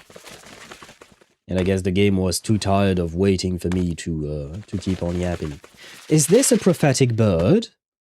You know, the thing that you can farm? Is this a prophetic bird? Because I guess it's not out there. But it is, like the prophetic bird, the farmable material. If I recall correctly, it is a bird with a blue body and a golden head, right? Is that what she's carrying? Oh. And she has another one slightly behind her. Why not? I don't recognize the grey things, though. Might be. Okay. It somewhat looks like it. Meryl, are you alright? I'm fine. Where's Matilda? She's... Ah, right, we have to take care of the kid, too. The cowering Beverly, no longer able to suppress his terror, wipes away tears as he sobs. Will it come back to life again? If you try to sneak off, yes, it will, and it will chase you to the ends of the earth. So don't sneak off again. Just because I don't want to have to deal with that. Don't worry. We've shattered its core. It won't come back. Come here. What's your name? Beverly? Senator leads the terrified student away and comforts him. What happened to Matilda, Meryl? She got injured. Badly. She's unconscious. The best I could do was hide her in a broom closet. I'll take you to her. But how did you both get here so quickly? I suppose for once we can thank Marguerite.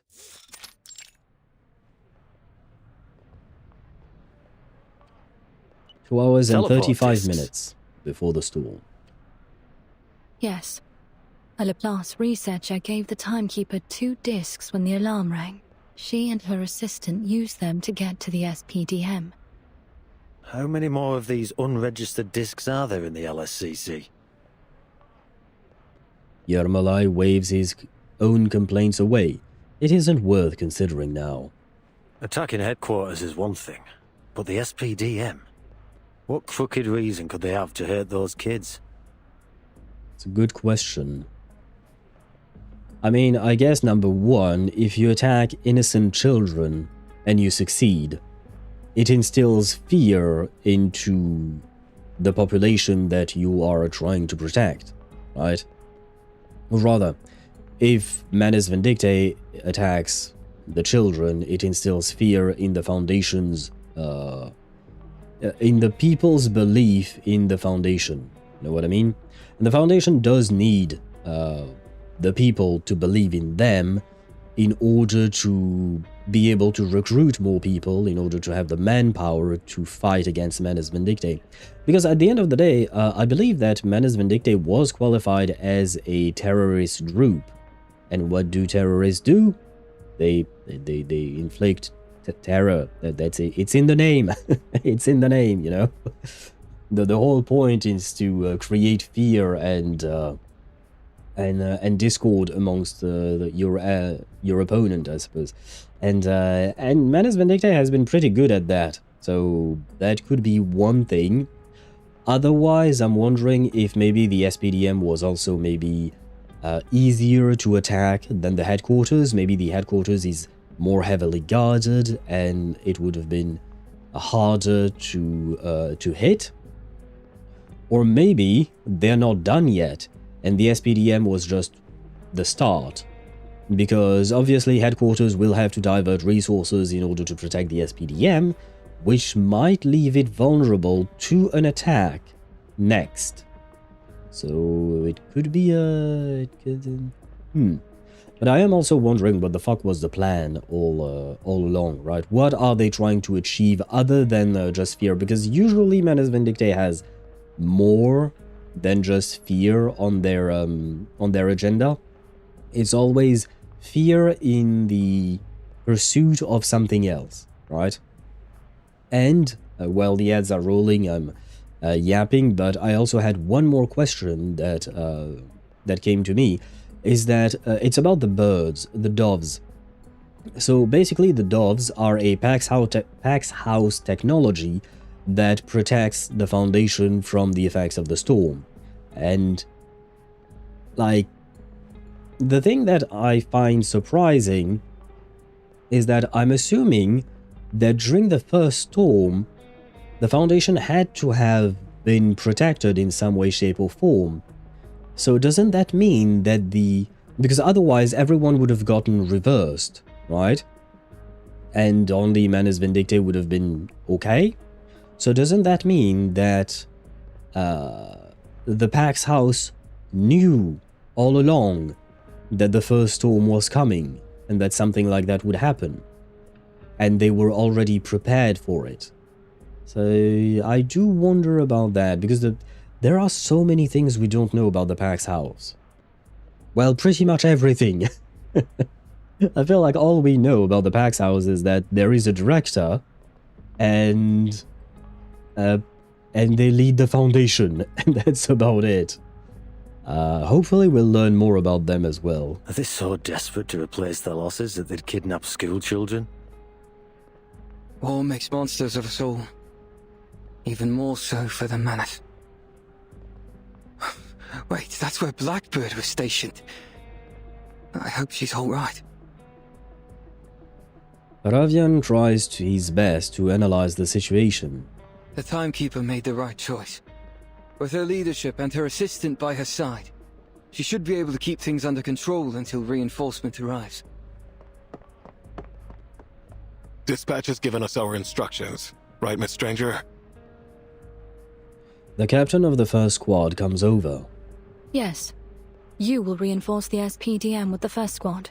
Meanwhile, I will mobilize the reserves and take over security here. Kreus picked a great time to get hauled off to court. Where were the flying witches? Good question. Ktosh mentioned Lilia earlier. Where is she? The nearest flight unit is on its way from Xeno headquarters. But only those who are equipped with equilibrium umbrellas. Fair enough. There's no doubt we'll be the first unit to reach the SPDM. Those children are counting on us. Miss Stranger, please continue the admission process. The chaos in the SPDM can't be allowed to spread to headquarters. First squad assembled. Captain Osborne, ready to go. Surprise Lopera jump scare? What?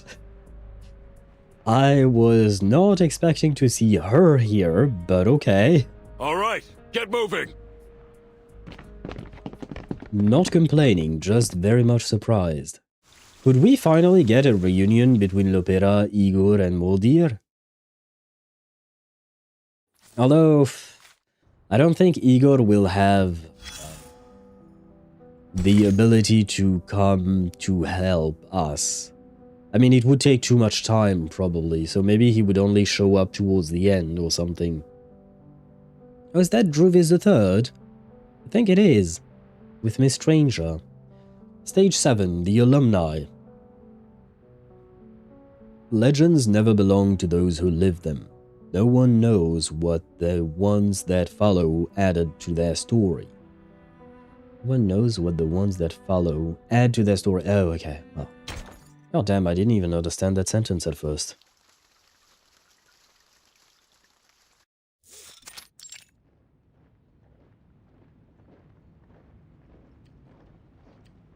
What in the name of Penny Lane is going on out there?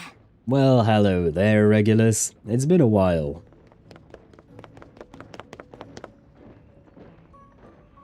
Regulus picks up on the shift in energy like a sour note. She rushes over to the window to look out toward the Foundation's eastern entryway. What's with all those people heading out? They finally got sick of being locked up in this place too?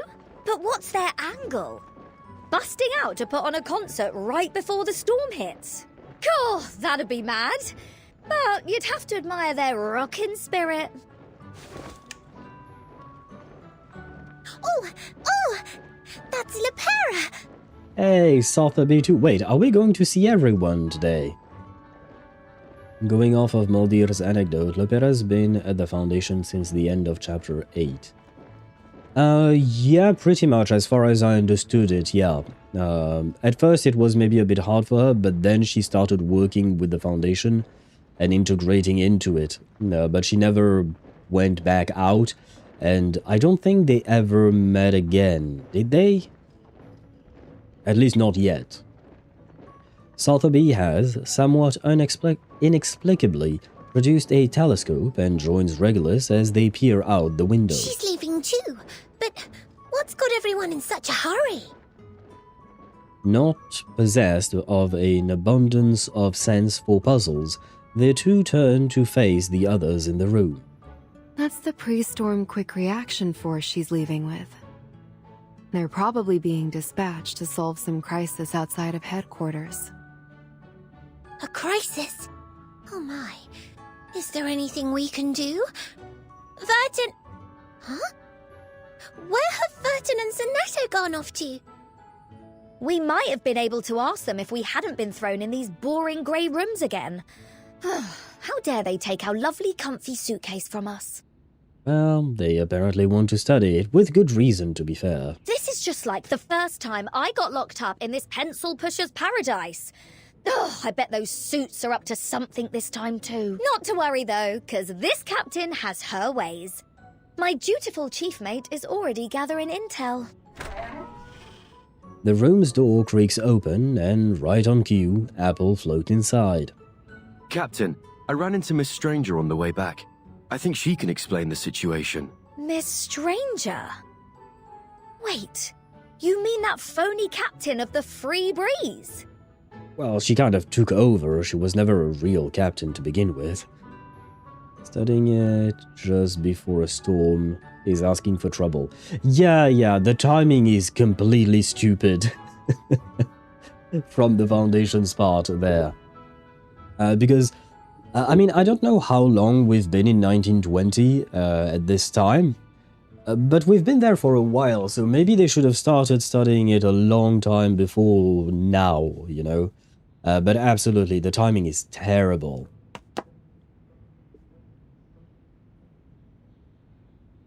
A sudden chill covers the room as the door widens to reveal the target of Regulus's exclamation. Yet, the words don't find purchase on her elegant face. Team Timekeeper, I wanted to inform you of Miss Vertin and Sonetto's status. 10 minutes ago, we received a report on an emergency at the SPDM. They've made their way there via teleport disc. Hang about! Just the two of them? Not fair! Why, we're cooped up here when we could be helping out. With all due respect, Captain, we do have a job to do. The rest of Team Timekeeper will serve as a reserve unit of the pre-storm QRF during personnel admission. Come to think of it, I did hear someone mentioning us being a reserve. But I thought that just meant we'd be stuck sitting on our hands waiting for something to do. Although, wait, not to play devil's advocate, but to be fair about the timing situation that Jill mentioned, maybe the only way to study the suitcase is when a storm is happening, you know, because that would be when the suitcase activates whatever ritual is protecting whatever is inside. Maybe? I'm trying to give them the benefit of the doubt, you know? I'm trying. Foundation completely inflexible and stuck in their ways versus Manus, so passionate and fickle that even the indoctrinated test subject, Copélia, can defect. Yeah. I mean, in a way, you could see both as kind of like human versus arcanists, right? Humans in the world of Reverse 1999 are supposedly very rational and quite inflexible in some ways, which is kind of like how the Foundation is, whereas arcanists are said to be very passionate and very emotionally driven, like the Manus is. So maybe it's a parallel that they are somewhat drawing? The first squad is on their way to the SPDM. They will join the Timekeeper as soon as possible. Then let's get ready, shall we? I'll whip up some pain-relieving dew and misty mist spray in a jiffy. I want the Foundation's fastest car. Nope. Motorbike. Those kids need help, and this rockin' pirate is going to give it to them. Well, I mean, the car would be better, because, like, if you have to evacuate the kids, you can't really evacuate that many kids on a motorbike. The two of them conspire together, poised to begin a heroic rescue mission, even if it means running straight into the maw of the coming storm. Druvis, meanwhile, locks eyes with Miss Stranger. Might I speak with you in the hallway, Miss Stranger? Of course, Miss Druvis. Not a combination I thought of, Druvis and Stranger. The two exit the corridor, leaving a growing ruckus behind them. We won't be leaving headquarters, will we? No. Ty didn't have the heart to rain on their parade. Your job is to protect headquarters, now that the first squad has left. Dispatch doesn't want the emergency at the SPDM to interrupt the admission process. Both are equally important. Hasn't the Foundation been recruiting more talent than ever in the past few months? I doubt manpower is a problem anymore. Is it in any way possible to reassign this duty to another unit, so we can reinforce the Timekeeper. We have expanded our staff considerably, but many of the new members are from the current era. This is their first storm. Their reaction to it could be unpredictable, unfortunately. We've determined it's best not to put them on any tasks in the lead-up to it. In fact, we've been keeping them under close surveillance. It doesn't help that many of them still carry grudges from the war. Not all of them were on the same side. Yeah, that could be a bit of an issue. Still, there's no need to worry for your friends. The first squad are experienced in dealing with Manus Vindictae. The Timekeeper is in safe hands. I certainly hope so. She pauses to listen to the moth beside her ear. I don't suppose you can manage to pacify them. They're hardly what I would call obedient. That's for sure. Then they'll have to learn to live with it. The Foundation has rules for a reason. I'll do my best, but I can't promise anything. The first time we came to the Foundation, they also took the suitcase from Vertin under the guise of research. Yeah, and that led to a bit of a rebellion where you planted a few trees. I'm afraid there isn't much I can do to dissuade their suspicion, nor their dissatisfaction. I'm grateful. As long as you are willing to try, Miss Druvis, Razor will contact you soon to give you further instructions. Before she leaves, Miss Stranger pauses at the door to Team Timekeeper's temporary lodgings. Apparently, neither you nor I like the characters we're playing on this stage. But we don't always choose, do we?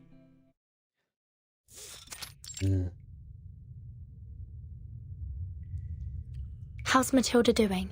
Right. How many kids can we fit in a clown car? That sounds like a trick question.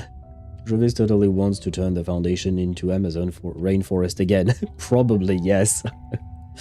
And didn't she spend like months undoing all of the things that she had done during that what was it? Was it chapter the end of chapter 3 or chapter 4? I don't remember. But she spent months undoing that shit, right? Mother showed up, well, Copélia showed up, exactly. Sure, I think I know more or less where you're at in the story. You're still at the start, I would say, Sparta. Probably a much healthier ship than the early fandom obsession with Druvis and Arcana. Oh. Yeah. I mean, if you're just talking about looks, they both look great, so sure, why not? But in terms of personality, I'm not sure that Druvis would be all too happy with Arcana. And the other way around either.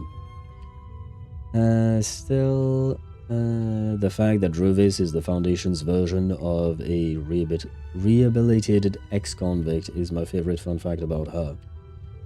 Yeah, it is that. But don't we have other characters who are kind of like that? Because at the end of the day, the Foundation takes on a lot of refugees who may or may not always be nice. You know what I mean? Like, they're not nice right off the bat. Usually it takes a bit of convincing for them to play nice. Chapter 4? It was chapter 4, okay. Chapter 4, 3, 4, very early on, Druvis flexed hard. Druvis is very powerful. She might not show it in gameplay, at least not anymore, but Druvis, in terms of lore, is very powerful. They made her spend months undoing it, because if she was available to be brought by Vertin, she'd clear most chapters too easily. Yes. Absolutely, and that goes back to the idea that, yeah, Druvis is powerful as fuck. In terms of lore, she's probably one of the most powerful arcanists we have in the suitcase, I would say. Barring entities like Voyager. Voyager is in a league of her own because of what she is. So excluding entities like Voyager, for a humanoid, I guess, arcanist. Druvis the Third is she is quite strong. Jessica and Horopedia were classmates at the School of Discipline in her character story, basically their version of juvenile detention. Ah shit, I don't remember Druvis the Third's story. Jessica was there? Or are you talking about Jessica's character story? Oh my god, I remember doing it a long time ago, but I don't remember Horopedia or Druvis the Third in there. I remember the very cute picture you take at the end, you know, when she finally graduates. Jessica's character story, yes. Okay. Oh. Ah, yeah, no, I don't remember them. I mostly remember Jessica struggling to adapt and struggling to understand, number one, what the fuck was going on, you know? And just trying to understand why she was asked to do the things that she was asked to do. Because for her, it had no logic. Like, you could very clearly understand that she did not have a proper understanding of the world outside of her forest and outside of her little bubble that she had created for herself, which was kind of endearing in a way. And then, yeah, that very adorable picture that you take at the end with all her friends coming to celebrate her graduation. There is Voyager, sure, but besides her, Druvis solos most of the peeps here. Yeah, you know what? We should unleash Druvis the Third on Finger Blasting Guy. What was his name again? Banquet Coordinator, I think? Her vitals are strong, and she doesn't appear to have any dangerous wounds. But she still hasn't come to. Her crystal ball is broken. I suspect it took the brunt of the damage. But we need to get her some professional medical help to know more. If only Miss Tooth Fairy weren't at the UK branch with Flutterpage right now. Ah, sad. Does that mean we won't see Tooth Fairy or Flutterpage today? Oh. Still, there should be medical staff on site at the school. Let's move Matilda somewhere safe and start looking. Vertin! A dusty, disheveled Meryl emerges from the corner. I've checked the shelter. There aren't any other students or staff. Some walls have collapsed, though. We can't access the other underground facilities. Okay, can we at least get out of here? Druvis cast Rainforest, and it was super effective. There's no time to clear debris. We'll have to move above ground. Aren't we going to wait for reinforcements? No. The clock is ticking. We can't afford to wait. But Druvis the Third is a plant type. What if Jay was to just burn it all? Jay is the first character that came to mind because he's a fire type. If we were talking about Pokemons, I mean. Jay's beast. Although technically speaking, the beast of Latus is stronger than the plant of Latus, you know, in the wheel thingy. Grass is super effective against ground. Okay. Okay, so ground would be Manus Vindictae for the goop, probably, right? So Jay is stronger than Druvis the Third then, because he's fire. How much fire can you output?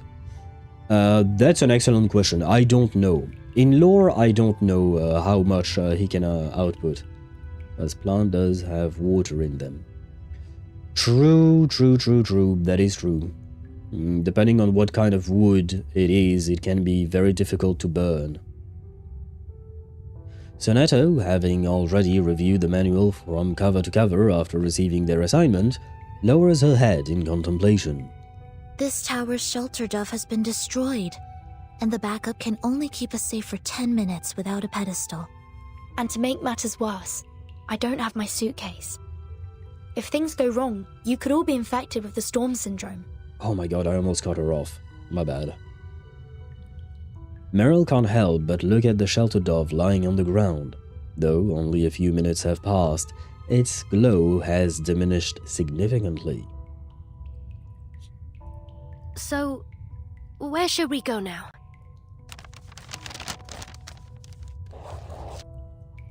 Normally I'd suggest the central watchtower. It's where the instructors used to tell us to go in case of emergencies. But I don't imagine we'd make it that far with a comatose patient and a child. Oh, this is specifically the SPDM, it's not the entire Foundation. Interesting. It is quite large, I would say. Our best choice is the library.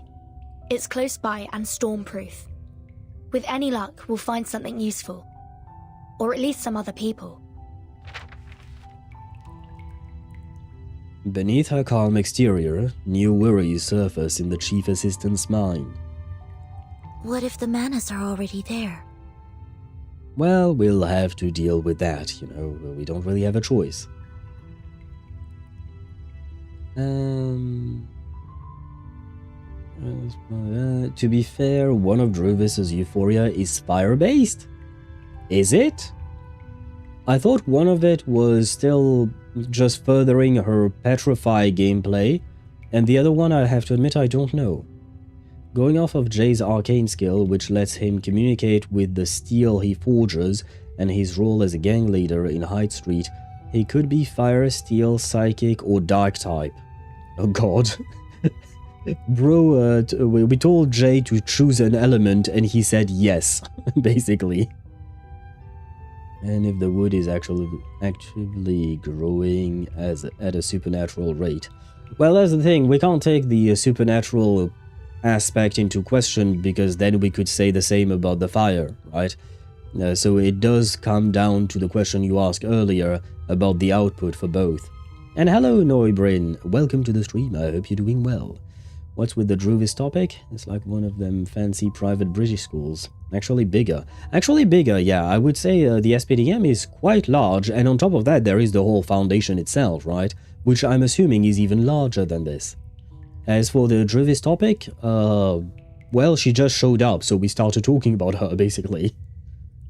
If the Manus are already there, then we'll just murder them, easy.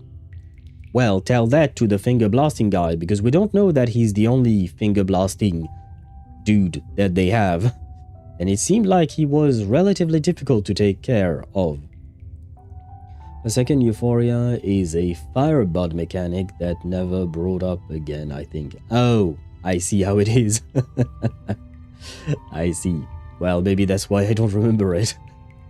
Druvis the Third's second Euphoria spreads firebud on enemies, boosting allies' damage. So basically she applies a debuff so that enemies take more damage from the enemies? So enemies take more damage from her allies? Okay. Why not? Why not? And hello, Crate of Hate. Welcome to the stream. I hope you're doing well. Yo, how are you? Just woke up. Ah, good morning to you, I suppose. Hope you slept well. Been a bit since I've been here. And how are you? I am recovering from sickness, I suppose. Just a minor cold, but unfortunately it has affected my vocal cords quite a bit. But other than that, I'm pretty okay, I would say. I hope you are okay too. Quick question, apparently I just got my first Kirara from the standard banner. Is she good for anything or just ignore? You can just ignore. She's fun to play around with, but in terms of meta and actual gameplay performance, you can mostly ignore her. Unless you plan on playing some kind of Bloom team, and even then, no. So side grade? I wouldn't even call her a side grade in all honesty. She's a grade. That's it. She's a grade, and that's it. She doesn't really have dedicated teams, to be honest, and you kind of need constellations to make her better than, well, I mean, it's the whole point of constellations, I suppose. But yeah, no. For now, in my opinion, you should not worry about her at all. Considering her legacy was destroyed by a fire and people blamed her for the fire. Honey Euphoria. I guess, yeah, that is very true. I forgot about that part, but that is very true. Maybe the devs did that intentionally, and maybe she wanted to lean on in the Well, it's not a joke, but the irony, I suppose, as you put it. We take them down. And if there are too many of them, we'll pass through it to the clinic. We need to take Matilda there anyway. The plan is settled then. We'd better get moving. The storm waits for no one. If combat breaks out, I'll do what I can to protect Matilda and Beverly. I'll trust you both to handle whatever stands in our way. Understood. Sure. Just leave it to us. Oh fuck, does that mean that if we have to fight, I have to fight with Rhiannon and Sonetto? My Sonetto is not built. Well, she was halfway built, until the game told me that I no longer needed to build her. Alright. Grab Beverly, and let's move. Oh yeah, we are fighting. Ah, fuck me. Oh, well, where is Sonetto? She's here. Insight 2. Level 35. And we did Insight 3. Can I level her up? Today your shirt matches the color because of your I need eyes to very well. I need to build Ramona first. I still need to build Ramona, so I need those resources. Yeah, she's still down there. And no, before anyone asks, I am not building Spathodia. May the peace be with us. Ready for stealth a la Metal Gear Stormid? Are we going to hide under boxes? Is that what you're referring to, Dan? Doing great, Slab. Very good. Nice! Nice for you, Crate. Putting Sonetto's animations alongside Rhiannon movie-ass cutscene ultimate is kind of sad. To be fair, number one, Rhiannon is a newly released character and all that, but also, Rhiannon is a 6-star character, whereas Sonetto is only a 5-star. So they don't have the same level of animations and whatnot. But I will say, I've always found Sonetto's animations to be quite beautiful. My sword sharp. So long lives this, and this gives power to thee. It's alright. It's alright. No! No, stop attacking Sonetto. Oh my fucking god. Flock is ready. So am I. Oh my god, please don't attack Sonetto. Ancient spirits of Anoon, I beseech you.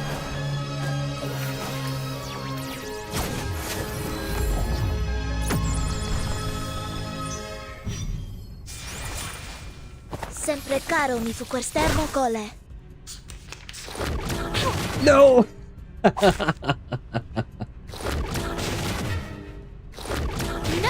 Wait, are you done yet? Well, fuck.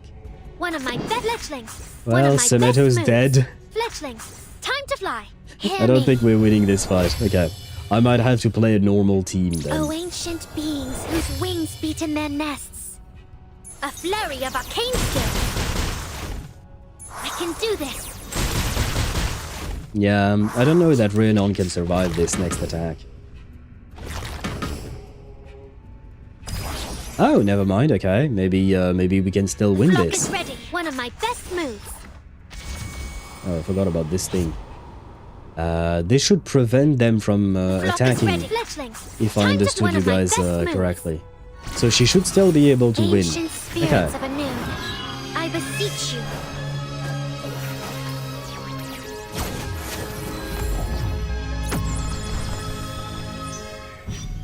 This should do the trick. Oh, and we have the bird attack. Yeah, no, we're winning. Did she heal herself?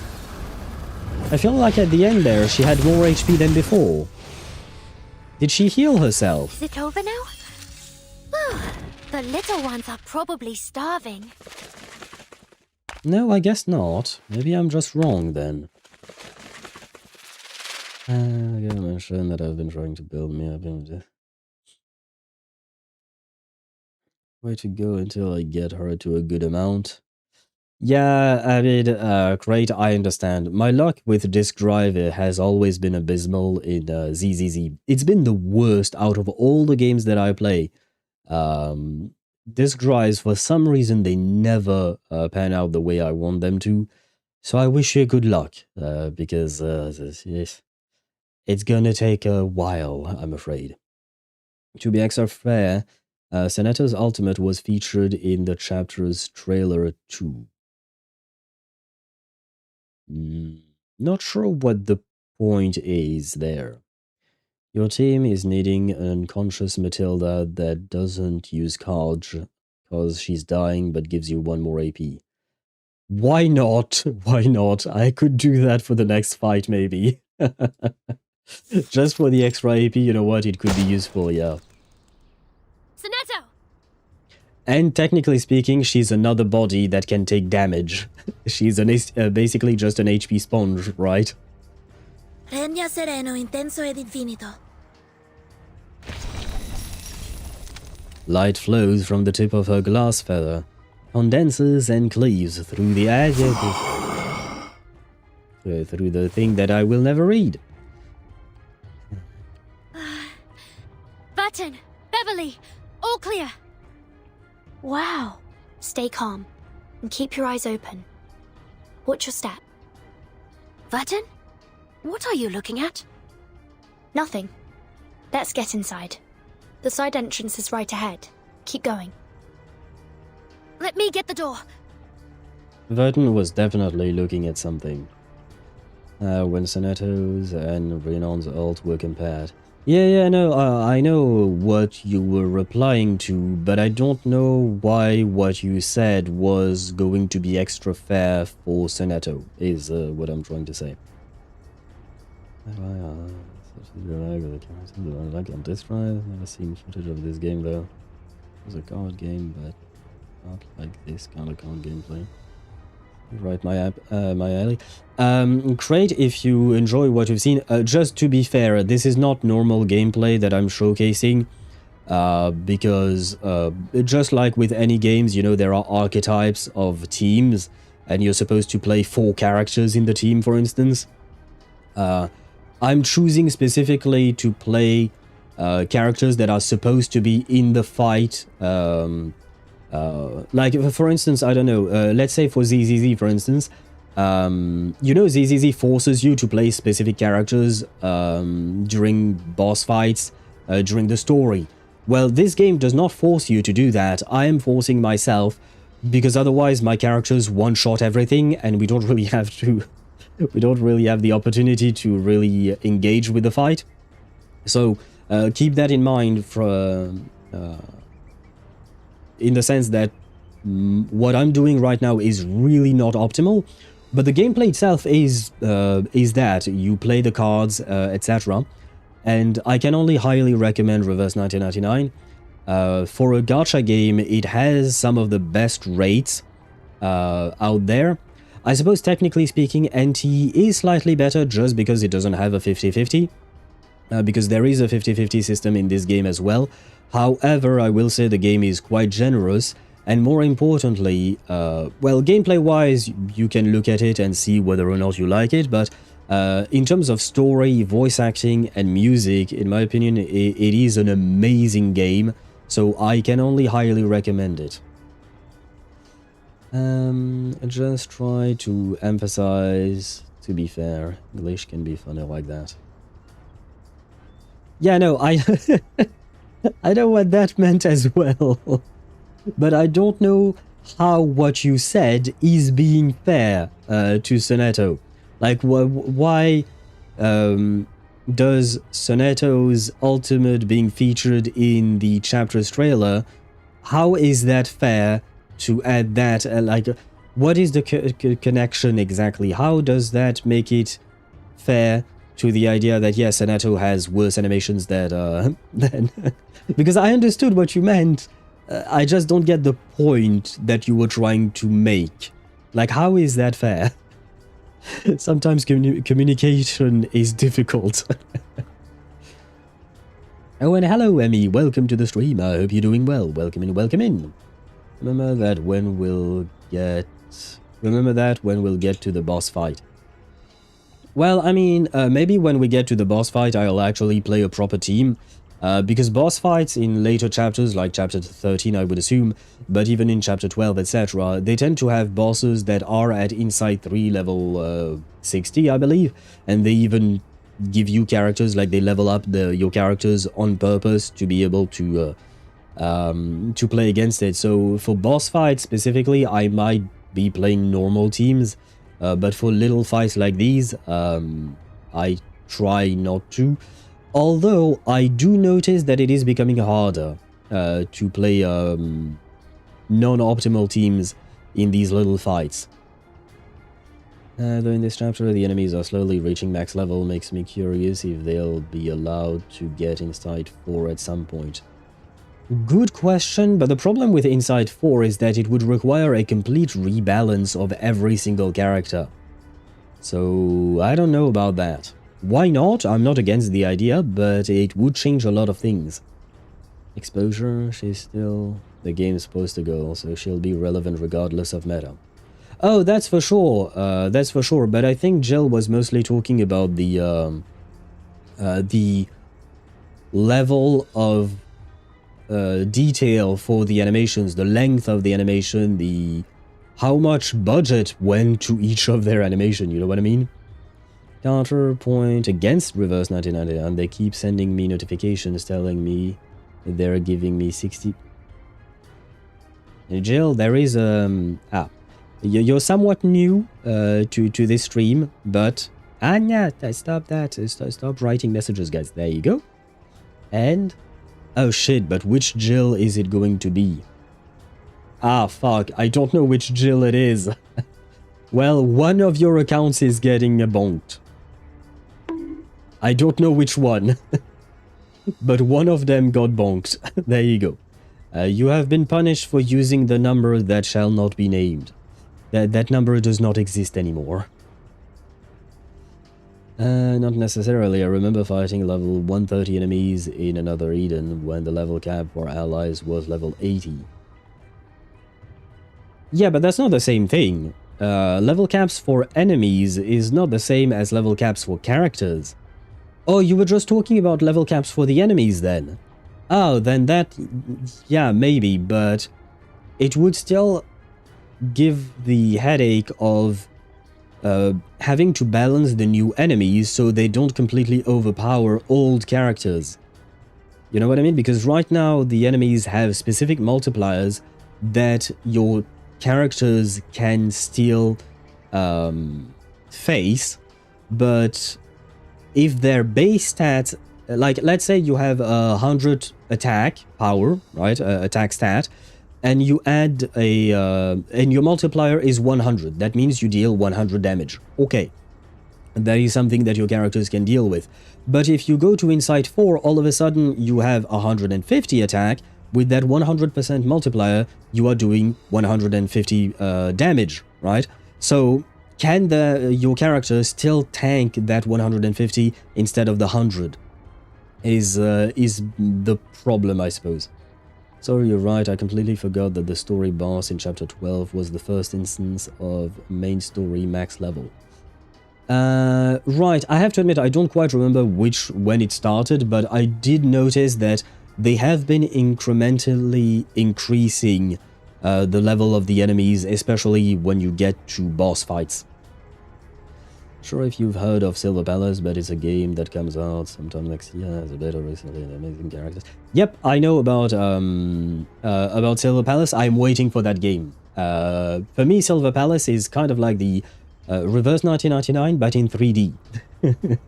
In terms of art style, at the very least. In terms of story, I don't know yet, because I try not to look up too many things about the beta of Silver Palace, because I don't want to get spoiled, but I am planning on playing it when it releases. I mean, I guess that could be a thing, but just makes it so that they get buffed. What? What? Reverse just makes it so that they get buffed? So what? So if we get enemies that are at Insight 4, somehow it would buff our old characters? But that would mean trying to give characters a blanket buff, wouldn't it? But the problem is that not every character scales off the same things. Huh? Yeah, hard as well. I did not understand your sentence. Your last sentence, Neubrain. Puts a highly complex mathematical equation in for reverses damage calc. All in brackets. Yeah, I know, the damage calculations is way more complicated than what I just said, but I don't know the actual formulas. I don't want to deal with that. We wouldn't add I4 enemies. Okay. So is reverse 1999. Okay, that at least... now I know. At least it seems that way. I don't think it would, but I mean, it's not like they couldn't. I'm sure that if they would do it, they would try to figure out a way to balance things, but it would make things more complicated. They have a solution to it right now. They buff the enemies.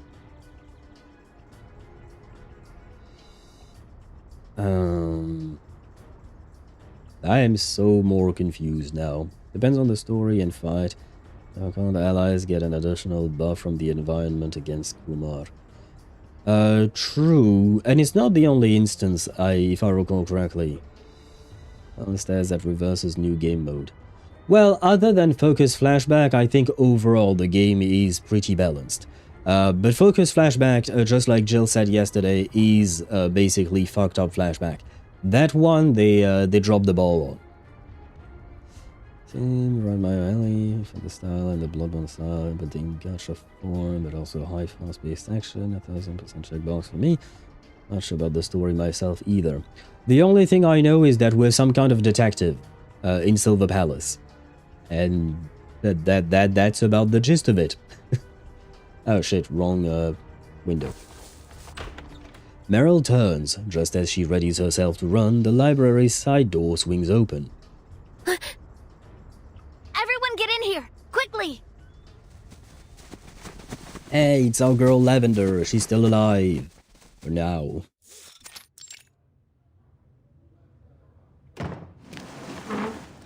Oh, I forgot this background existed. I feel like the last time I saw it... Randy! Oh. You're alright! Okay, the game won't let me talk, it won't let me read, it won't let me do anything. Anyway, the door is slammed shut, and a small cadre of students inside slide desks and chairs into place behind them to reinforce it. The cutie is still alive. For now. For now. That's what they're doing, bro. They don't need to do Insight 4 because they buffed the enemies already. I mean, in story, I don't know. In other game modes, yes. For sure, they are indeed doing it. That guy lived, Al? Yeah, but he's a dude. And he wasn't exactly cute. I mean, I guess he was cute enough. But Lavender is a cute girl. The last time we saw a cute girl on screen was Truvia in ZZZ. Things did not end well for her. Plan on playing Silver Palace because 3D action gachas are too manual heavy for me, but damn, I see a lot of art about that. A Vertin-like duo. Right, yeah, if you pick the female main character and... I forgot her name, but yeah, there is a character that looks like Schneider, but in 3D. Yeah, I would assume that there would be a lot of artwork from for the two of them. But yeah, the female main character of the game looks a lot like Vertin indeed. Rule of thumb, if there is any animation at all, prepare for auto-scroll text. True that, Dan, about reverse. No, is that there is a pirate shake, some butler dude, and some weird old dude. Yes, the pirate shake... Oh no, that's a different pirate shake that I'm thinking of. Okay, yeah, no. Yeah, I know who you're talking about, but I have to admit I don't know their names. Speaking of Sergey, where is my boy? Still trying to pick up girls, I'm guessing. Unsuccessfully. Why does Santa Claus have such a big sack? Because he only comes once a year. Thanks for that, Mihai.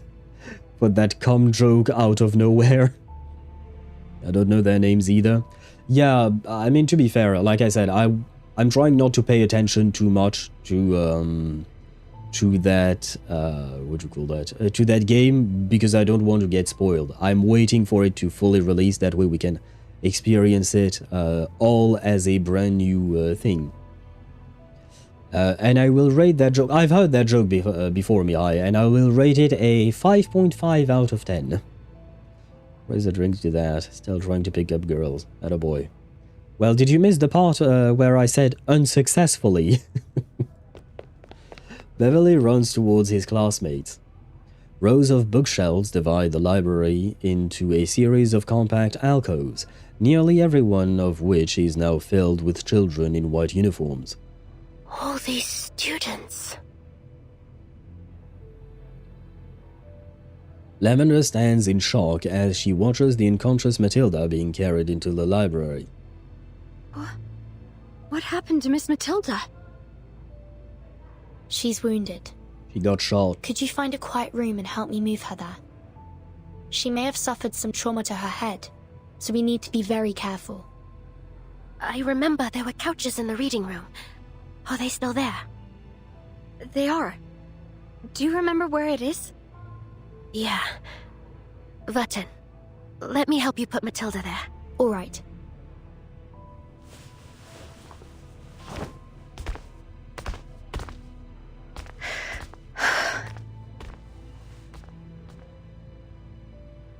Lavender makes a sharp and precise turn to face Sonetto. Miss Sonetto, my name is Lavender, 9th grade monitor assistant. It's an honor to meet you. An honor? You know about me? Well, I think the entire school knows about you. You're an SPDM legend. A lot of us know you from the school parade. Said legend finds herself struggling to accept the sudden burst of praise. I'm flattered. It's very nice to meet you, Lavender. Are you the one who led all these students here? That's right. I just gotten back to the ceremony when the explosions went off. The instructors told us 9th graders to lead all the students here. We're the oldest students, and the only ones who have received any real training. So it's our duty to protect the lower grades, but... honestly, thank goodness you showed up. It's clear she is attempting to seem more in control than she truly feels. The scale and danger of this crisis are far beyond anything she could have prepared for. Where are the guards and your instructors now? I don't know. They just ordered us to head to the library. A few of them came with us, but they're not doing so well. They got hurt protecting us from the Manus on our way over. You know about Manus Vindictae? Well, I mean, I guess if they've been attacked, now they know. You know what I mean? Like, now it's not really a choice about knowing or not knowing. Nerd legend. Well, I suppose, yeah. Lavender is the nerd, and Sonetto is the legend. Kind of. Well, Sonetto could also be the nerd legend in one qualifier. Same, I watched gameplay but didn't pay too much attention to it, but still watched the epic action. Yeah, great. I saw some cutscenes, and the cutscenes are really well made, I will say that. Very cinematic-like, and the animations themselves really on point. The unsuccessful part is part of the concept of still trying. We need playable Lavender. Meryl got upgraded to playable status. Depends on how big of an impact Lavender has on the story, I would say, whether or not she becomes playable. For now, I kind of doubt it, but you never know. Chapter in a nutshell, fuck protocol, just survive. Yeah, I mean, to be fair, this is an unprecedented attack, right? As far as I know, the Foundation has never been hit. Well, technically it's not the Foundation directly, it's the SPDM, but still. Something like this has never happened before. On top of that, they are in the middle of a world war. On top of that, the storm is coming. And on top of that, because it's not enough, they are in the middle of a crisis accepting refugees, right? So I think right now the protocol does not stand a chance. There is no protocol for a situation like that. Or maybe there is, who knows. The Foundation can be surprisingly good at preparing protocols for weird things.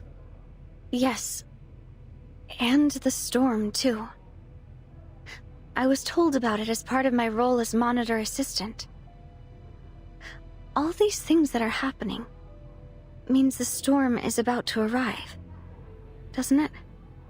No, Manus. I mean, they're happening at the same time, but they are not directly related. I mean, I suppose Manus is attacking right before the storm for a reason, for sure. But that does not, like, just because Manus is attacking does not mean that it will always, that the storm will always come out. Like, there is a bit of an issue in the logic there, even though there is some logic in what she said. Anyway, I give up. I understand that we're not allowed to talk about it on school grounds. But given the situation... I think we can make an exception. You need to be prepared for the possible dangers ahead. Thank you so much, miss. You don't know how relieved I was when I saw you coming to our rescue. So, you were sent here by the Foundation, right? Yeah, I was going to say, when do we tell her that we didn't come here to rescue you? We came here to try and save Matilda. That means headquarters already knows what's going on. Will there be more reinforcements? Well, yes, about that. And they're already on their way. We'll be safe soon. Soon-ish, I will say. Can you blame me? I like the cuties. Oh, I'm not blaming you for anything. If you want Lavender to be playable, all the more power to you, my man. No plan survives contact with the enemy. Prussian Field Marshal Helmuth von Moltke the Elder. That's one hell of a name. But, yeah. I mean, that's the thing, right? You make a plan, but then you have to face reality. And the reality is that your enemy has a plan as well, right? And you might try to account for as many possibilities as you can. You will never truly know what the plan of your enemy is unless you've managed to spy on it, and even then they could be feeding you false information, etc. So you're never really sure, and there are possibilities that you will not see coming, and then your plan just goes out the window. Reverse does have its patterns with patches like this one. Like once the Chinese New Year patch a year. X.1 being a horror patch and whatnot. I've seen people linking some patches as the NPC becomes playable patch. So yeah, Lavender has a chance. Okay. NPC backlog is quite large though. It is quite large. That is why I was saying that Lavender might not have that much of a chance. It's just because we have so many other NPCs that have had more of an impact on stories. And they could become playable as well, and yet we're still waiting. So Lavender, maybe at some point. For now, who knows? Pointer, for instance, yeah, several people in the LSCC as well. You know, it's there are a lot of characters that we wish could become playable, but Bluepoch has not released them yet. And yet somehow we got Lady by the Lake. Which I'm not complaining about. I'm always happy to have a French character, but just okay, why not? Black Ibis. I think Black Ibis has more of a chance to become playable in the future if we see her more, and I think we will see her more, and at that point she might be upgraded to playable character. Thank goodness. We'll follow your orders until then. By the way, who's that woman who is carrying Matilda? Is she your assistant? Oh, you mean Rhiannon, aka Meryl. It's complicated.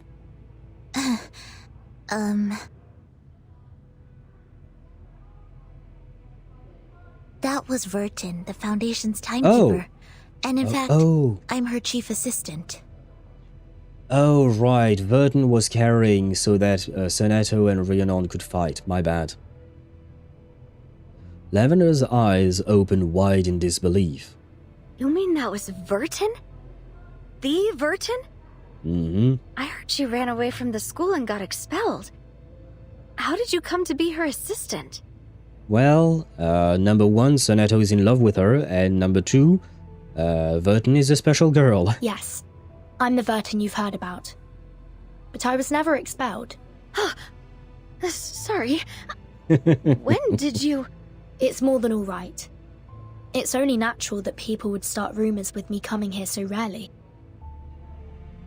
Lavender never imagined she'd run into so many campus legends all at once.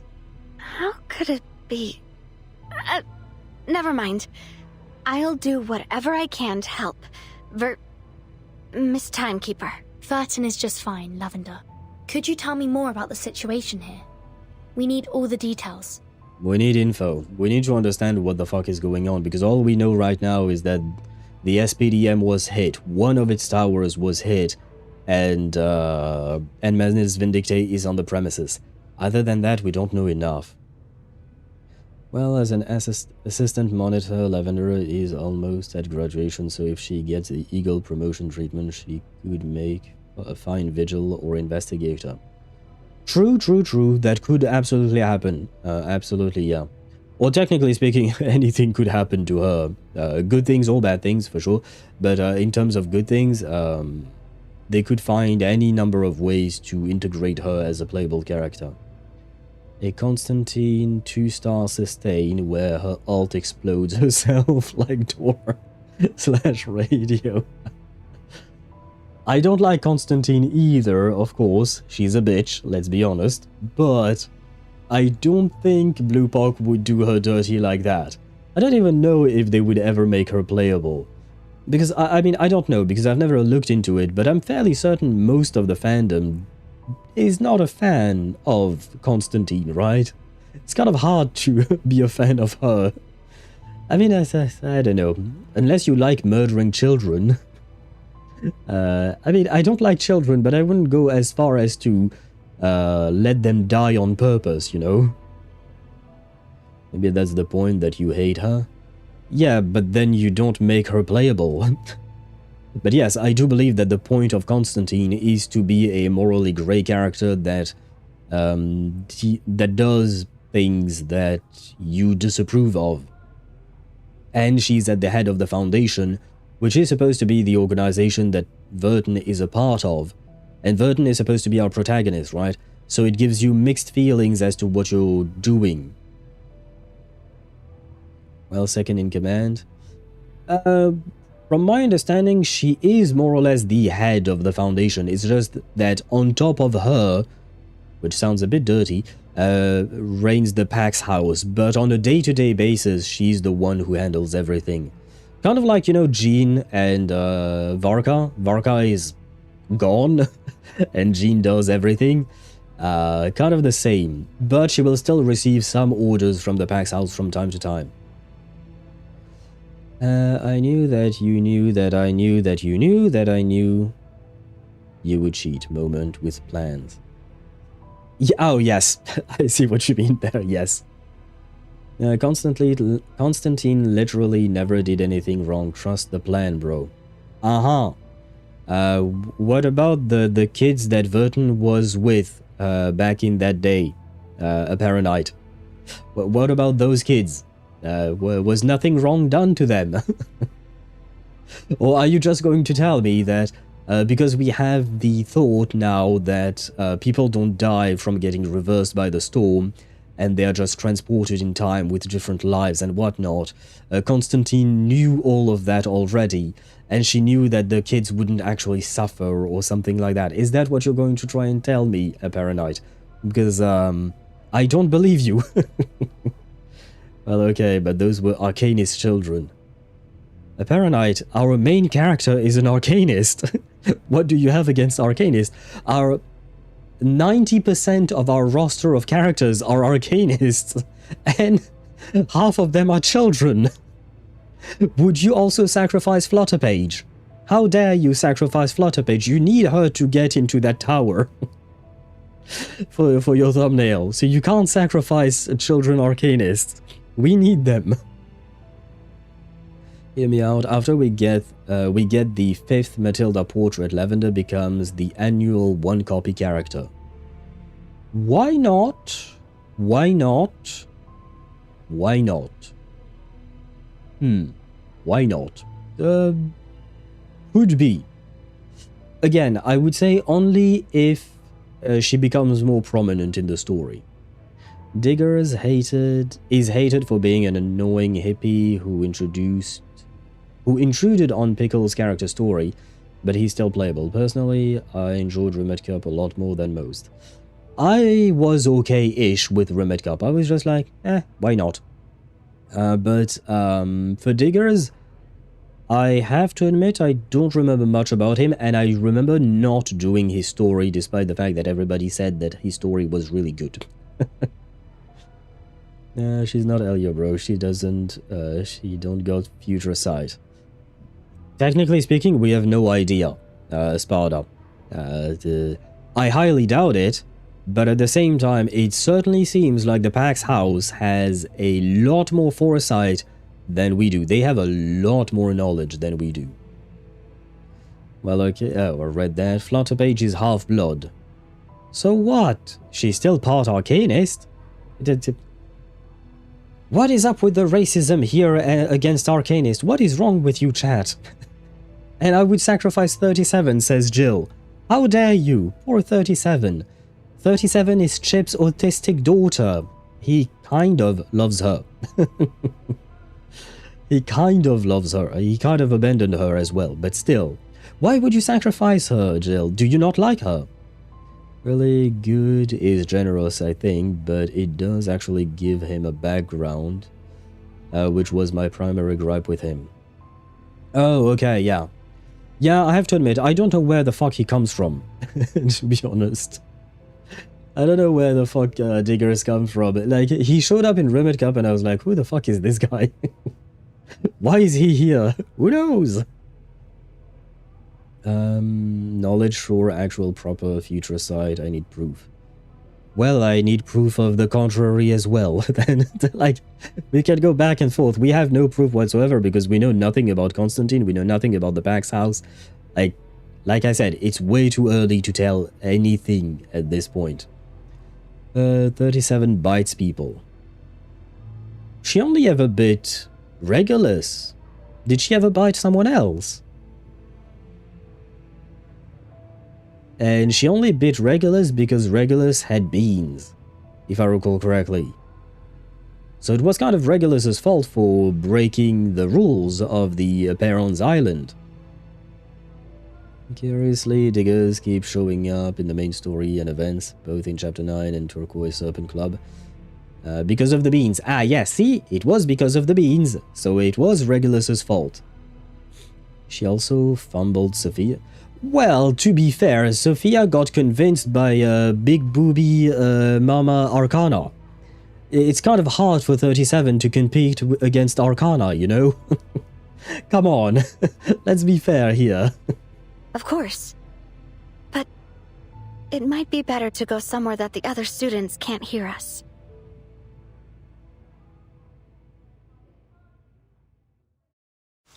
If 37 was better, we'd have Sophia playable already.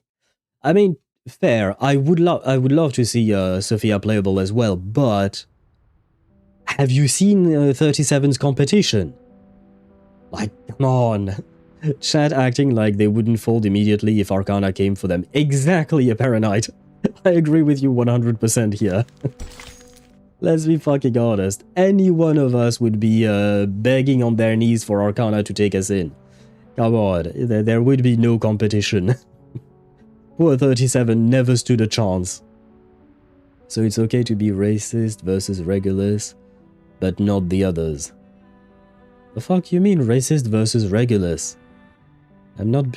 That doesn't even make sense. Regulus is not a race, she's just one person. And more importantly, all I said was she broke the rules of the island. That's her fault. I don't see how that qualifies as racism. To be fair, Sophia finally realized that she had always been an outsider on a parent's island, while not having been convinced to join the Foundation's side. Yeah, I mean, to be fair, the Foundation wasn't doing a very good job convincing anyone on a parent's island. And, well, they convinced no one, basically. And half of them died. 37 went on a world tour, and 6 became a recluse. Yay! They convinced absolutely no one. So it's okay to be racist against beans. What? What the fuck are you guys talking about? I mean, each country has its own rules, right? Does that mean we're gonna call, I don't know, Islam racist because you're not supposed to eat pork or something like that? It doesn't make any sense. It doesn't make any sense. No, we're not being racist against beans. Should be like, please be patient. I'm racist. Well, it's all in good fun. Thankfully, well, I hope that it's all in good fun and you guys are just joking. But I believe that to be the case. Now then, wait, how many chapters have we done? Oh, stages? 1, 2, 3, 4. Oh, fucking hell, I'm slow. Stage 8, Bumpy Roads. Rock slides are just the beginning of their problems. The Pythagoreans literally believed that beans were reincarnated souls, so eating them appears like cannibalism to them. Aha! So it is going against their beliefs. That's everything I know. So, you know, when you go to a different country, usually you try to respect the rules and the customs and traditions of that country. Regulus came in, we told her, don't deal with beans. She dealt with beans. Boom. Problems. But yes, my 37 hate is in jest. I have her as my suitcase profile character. Ah, there you go. And I mean, it's honestly, it's kind of hard to hate 37 in my opinion. She's quite the adorable character, you know? But at the end of the day, if you truly dislike her for some reason, you're entitled to, absolutely. Oh, and hello, Nika. Welcome to the stream. I hope you're doing well. I finally logged into NPL after 30 days. My factory was cooked. The cycle worked. Here, overworked, from on. Mom. I have no idea what those two words mean. Updating and fixing my factory and economy. The fuck is from mom? What is that? From? Oh, I'm stuck here, overworked, from update. Wow, oh, wow. How did that wow, how did from turn into that? Okay. Well, I mean, that is the Arknight's Enfield, right? That is how the the game plays. You have to build your factories. You have to make them, your characters suffer through working in a factory. First-hand experience with racism, I don't know about the rest of you. Well, no, like I said, Sparta, this is not racism, this is just jokes that we're telling here. Really, I rotate lobby characters with patches, but sooner or later I return to Marcus always. Same, except instead of Marcus, I rotate back to Campania, always. I put whatever new character I have just to farm the friendship points. But other than that, whenever I'm done with farming the friendship points, I always go back to Campania. She's a nerd too. 37? She 100% yes. She shipwrecked, not really her choice to get to a Perron. Also, somehow there weren't many info on that island in the outside world, being secret and all that. Sure, but she did break the rules multiple times, even after being warned. For the very first time when she broke the rule, okay. But you know as well as I do that Regulus does not care about the rules.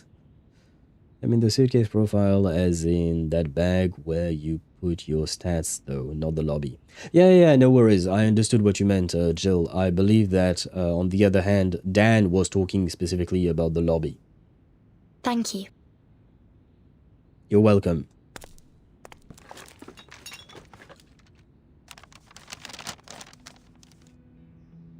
Map of the campus on loan from the library is laid out over the table. The good news is most of the students are accounted for within the library, and it's secure for now. But That's basically where the good news ends. We haven't seen any signs of the instructors, nor the school security. They may have retreated into the central watchtower, but if that's the case, I don't understand why they would send the children here. Maybe because they expect the central watchtower to be attacked. We've viewed what we can from the windows in the reading room. It seems impossible to reach the central watchtower safely. The campus is crawling with Manus believers, and that's just the ones we can see. I doubt we could even make it as far as the central square. All 4 corner watchtowers are damaged, and I believe their shelter doves have been disabled. Well, that's a bit of a problem. It's only safe because the dove in the central watchtower is still operational. Yeah, then it makes sense, right? Manus Vindictae's next target would be the central watchtower, so they send all the adults in there to protect it, but they don't send the children because even though the children would be protected as well, they become a liability because you need to take care of the children while fighting against Manus' assault, probably. So we just bunker down here and wait for reinforcements, right? I'm afraid we can't. The central tower's immunity range is shrinking. What? Unfortunately, if I'm correct, the library will be exposed before the storm arrives. Well, fuck. Then we need to make our way to the central watchtower. But I'm not sure we have the strength to clear a path there.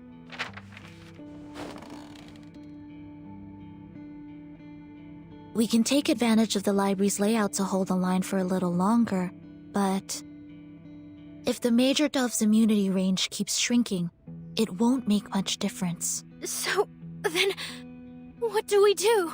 We wait. The Foundation's reinforcements should be here any minute. They'll have brought enough equilibrium umbrellas for everyone. Well, hopefully, yeah. Not entirely sure about that, but yeah.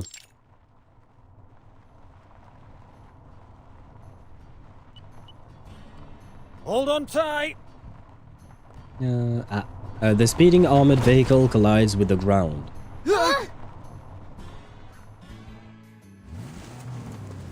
Its front lifts as it rises out of the pit like a ship. Even with their seatbelts fastened tight, the impact jostles the occupants. As they regain composure, eyes shift to the winding mountain road ahead. Oh, this is pretty. This is new. And I'm in the wrong window because I wanted to allow Jill's message. Which was, well, fuck the chapter as a whole until now. Yeah, pretty much, indeed. That's a lot of faith, Vertin. I mean, she's not entirely wrong, but at the same time, yeah, there is too much riding on the idea that the Foundation will come to their aid, which is not guaranteed. I'm in the suitcase profile as in the bag. Oh, I've read that. Recently, I heard that native English speakers considered "you're welcome" old-fashioned, now preferring "no problem" instead. Really? Well, I know chat calls me unk sometimes because I'm supposedly old, so I'll keep using the "you're welcome." But I suppose "no problem" works as well, why not?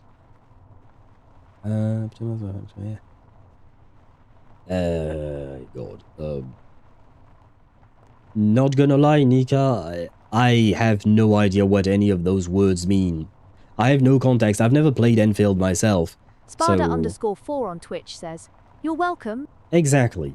And say it sounds better in my opinion. It sounds more polite, I suppose.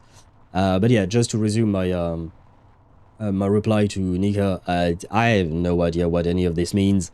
I've never played the game, so I don't know how difficult any of these things are to acquire. I remember the Heavy Shiranite. I know that's part of the story of 1.2, and the only reason I know about that is because I stumbled upon Molly Zhang's stream, and she voices the character whose name I forgot, but she appears in that in that patch. And at some point she unlocks that thing, but that's about all I know about it. At this point, I'm surprised that Vertin isn't packing gear like a fucking soldier. Well, because exactly what Dan said on YouTube side. Vertin has never been a fighter. She's trained to defend herself, but only ever uses that as a last resort. Yeah, she's not like the traveler in Genshin, who is constantly in the middle of fights himself. And you can even see it in the gameplay, as in you never play Vertin herself. You use her, you know, thingies, but she's more of a coordinator for the fight rather than a fighter herself.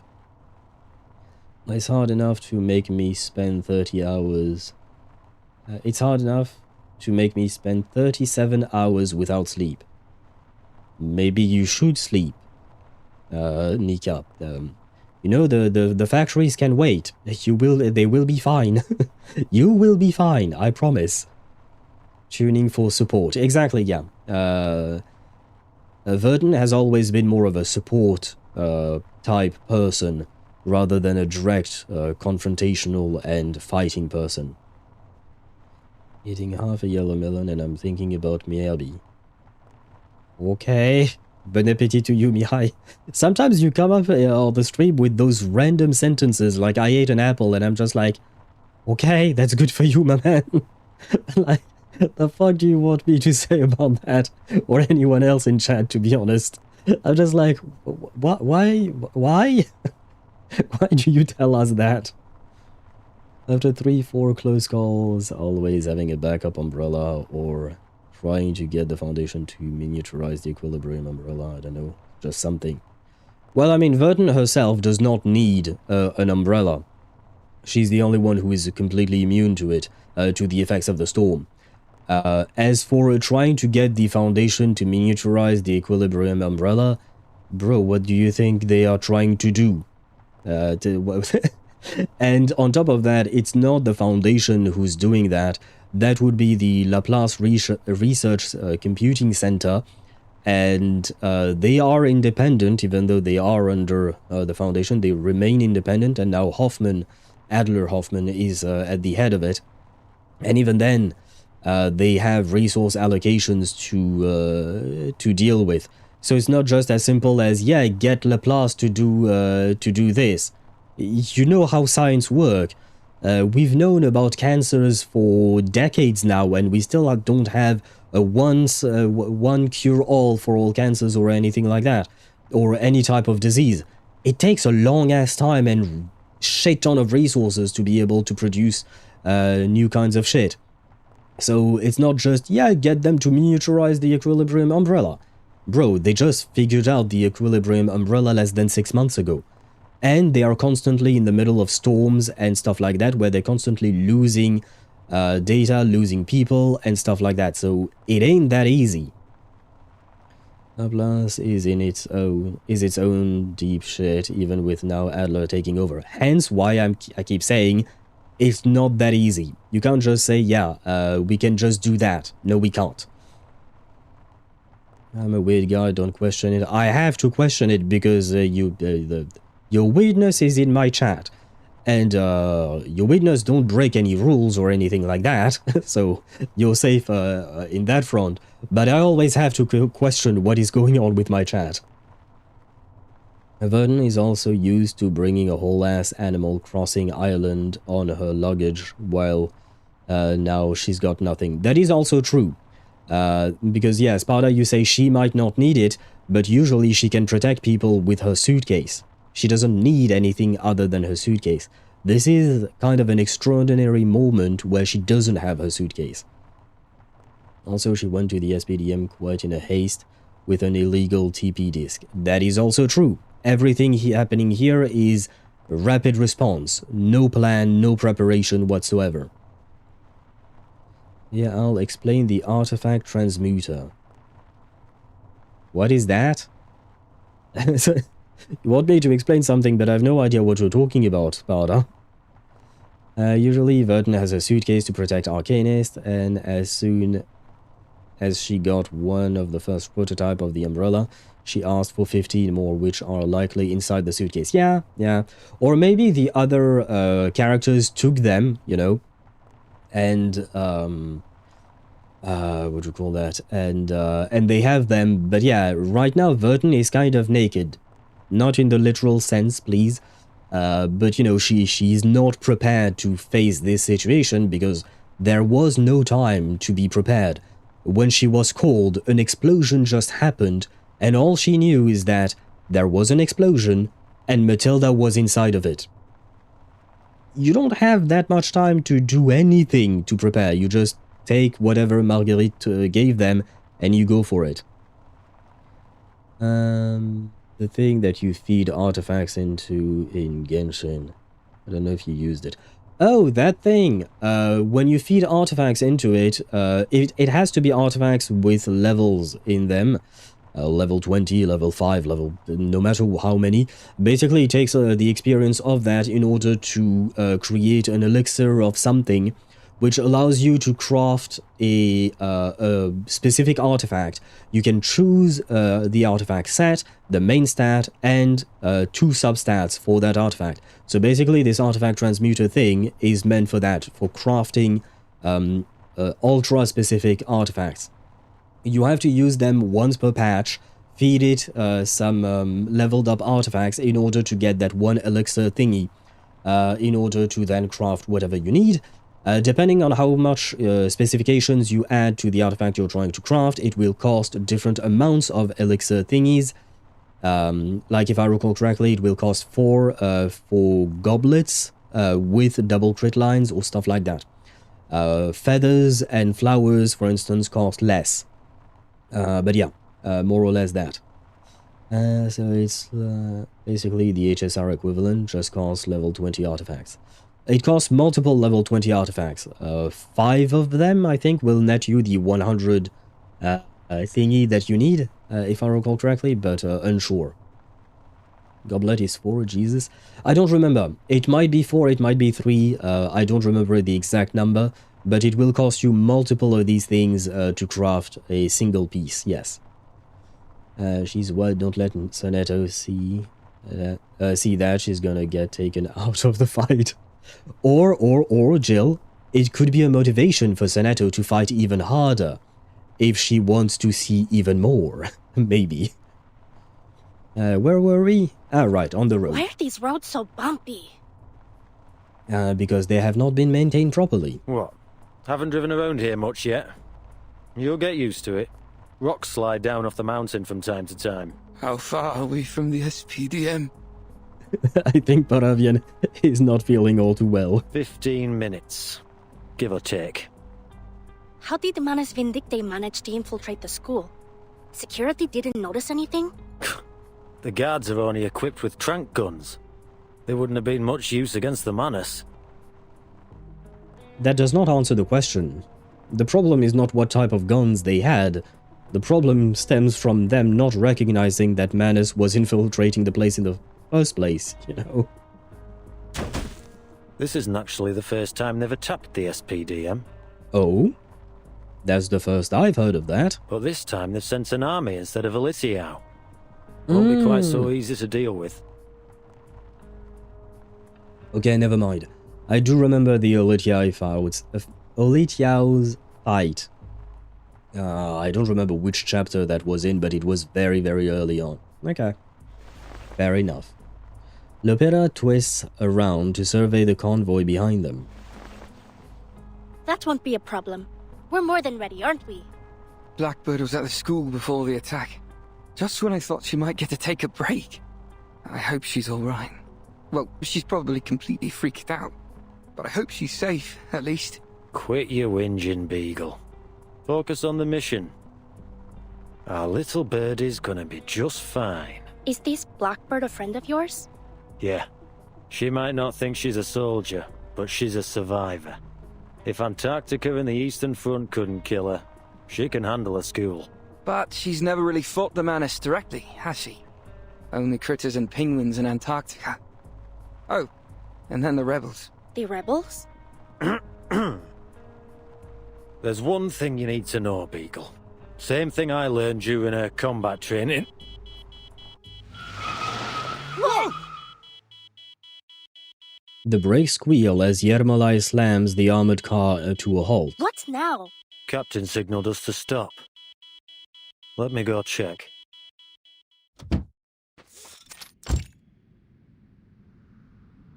Her squad captain's car is stopped a short distance ahead. Captain Osborne stands nearby, issuing commands over his communicator. All units, pull over. Formation-wise, stay alert. We have a situation. Arcane support, move up ahead.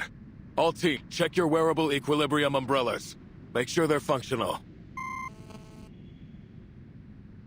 He hangs up and turns his attention to Yermolai. The equilibrium umbrella at his hip, fastened with a Hoffman knot, is emitting a faint glow. Did you notice? Yeah, and I double-checked too.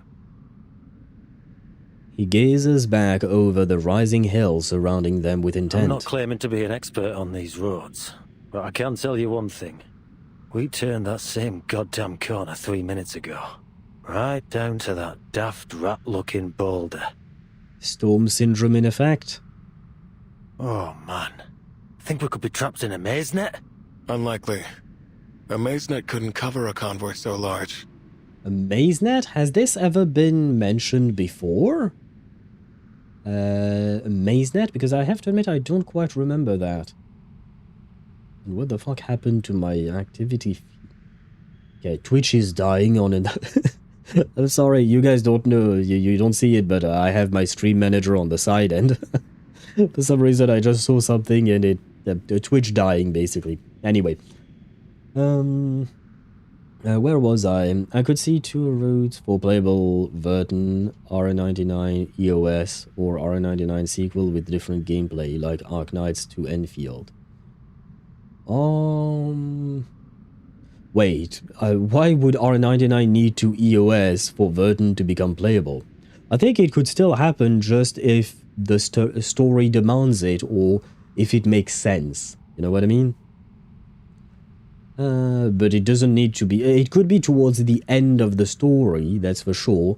But it doesn't need to be at the end of the service of the game. Because even when a game ends its story, that doesn't mean that it has to end, period. You know what I mean? Because there are plenty of games that have been going on for years on years on years. And you know, we were talking earlier today on the Discord server about Honkai Impact 3rd.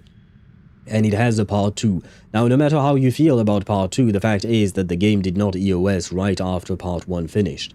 Well, to be fair, it wasn't even called part 1 before, it was just the main storyline of the game. Maybe a new thing? I don't know. I don't remember if it was mentioned by name, but something similar in Axe's anecdote. Oh, the maze net? Okay. I have to admit I do not remember it at all, personally. OG Eagles anecdote, I mean. Oh god. Oh, I know I've done it, but I remember nothing about it. Not sure if Jessica could use her skill like that, but she used to trap people in the woods for her horror games. Maybe not to such a scale and on so many people at once. FGO has ended their story like 3 times and is still going. Also, Girls Frontline, I would assume. Yeah, there are plenty of games. I was thinking of Fate Grand Order. That's the name of FGO, right? But yeah, I was thinking of that exactly. Honkai Impact 3rd is still holding on by its teeth. Yeah, but it's still getting updates very slowly, unfortunately for the players. But it's still getting updates and it's still continuing. Arcana exclusive boss Vertin? What? I did not understand that one. Arcana exclusive boss Vertin. Do you mean that Arcana is an exclusive boss that only Vertin can fight? Or, yeah. That one got me confused there. And,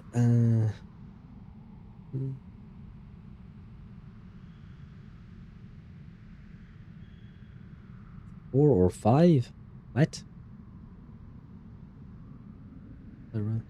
All I need is a feather with 4 or 5 what, Mihai?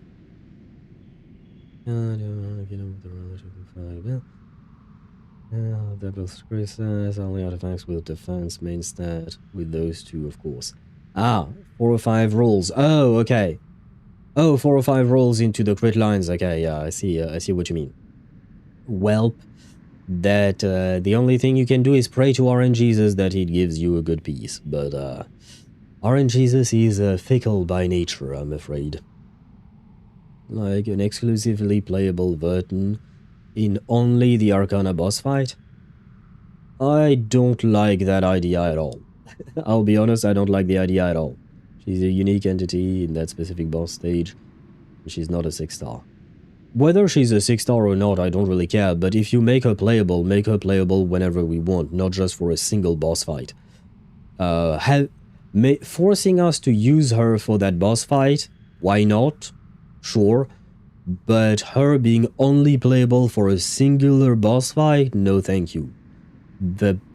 Why? Why? Why restrict players' freedom of playing whoever they want, specifically playing Vertin, who is literally the main character of the game? That to me is a terrible idea. Cinematic? Yeah, no, cinematic for sure, yeah, that would be great for that specific boss fight, but I don't see why we wouldn't be able to play her outside of that boss fight. That to me makes no sense. Schneider? What do you mean about Schneider? What do you mean about us fighting Schneider? How did we fight Schneider? Because I do remember there was that fight between Vertin and Schneider that was kind of forced upon us by Arcana. But how exactly did that work? I don't remember the exact detail of the gameplay there. Well, at least of the ones we've encountered before. Hate wasting time with these arcane props. Take it as a good sign. Sorry? If Manus Vindictae had the firepower, they wouldn't be trying to keep us distracted. Which means we're a threat. They're trying to buy time once arcane support decodes this arcane skill. Or whatever it is. No. Wait. He raises his head to scan the surroundings again. It seems as if he's trying to sniff the danger out from thin air. That can't be right. Manus Vindictae's grown way more aggressive since the war in Europe. They wouldn't back down from a fight. If their only objective was to buy time, they would have set up closer to the school, somewhere they could reinforce quickly and keep us pinned down. So why choose this spot?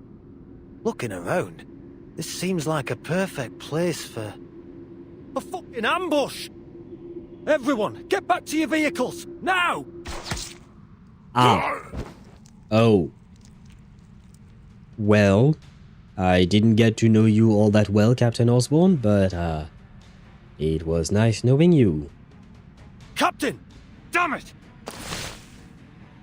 He dives under the incoming incantation, using the momentum to roll toward the safety of his vehicle. Yermalai, get in! Yermalai wastes no time getting inside. Enemies on the slope! Fall back! Now that's kind of a problem. A rip Aussie? Yeah. A rip mustache dude. Yeah, no more mustache dude indeed. Okay, I have a problem here because I can't go with a lore accurate team here. Otherwise I'm kind of screwed.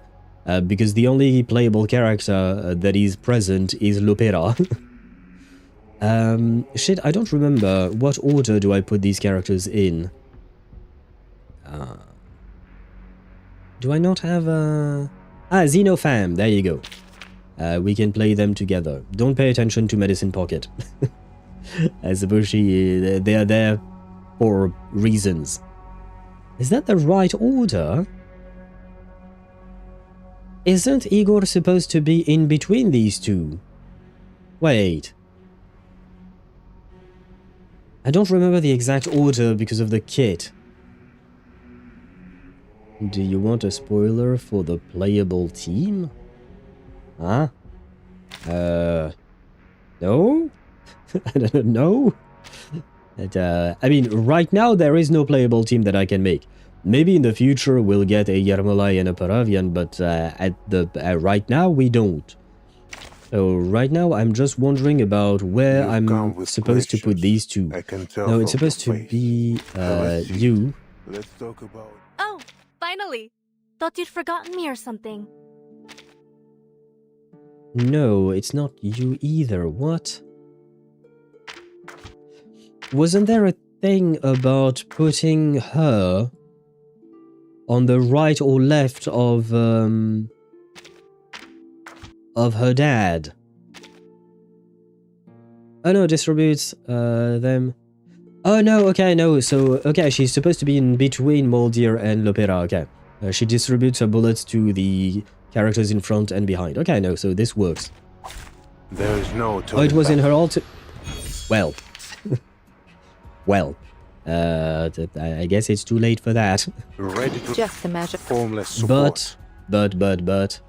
I believe this setup should work fine, right? Yeah, this should work, I think. Any of you. Oh, and this is my first time playing my P2 Igor, finally.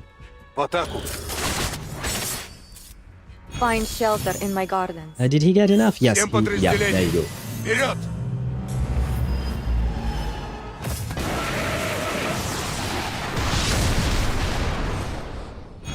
Oh, this guy survived. Well, good for you, I guess. But not good for me. Not great for me at all. Sterilize. Just a measured display of strength. Ready to raid. Oh, wait, no. Wear gloves. I don't recall invite. Formless, ready to raid. Oh shit, I forgot to... Oh, right, I forgot to use Lopera. Sure, we'll use her now. Brewing. It's kind of too late, but oh well. Hi. Copy that.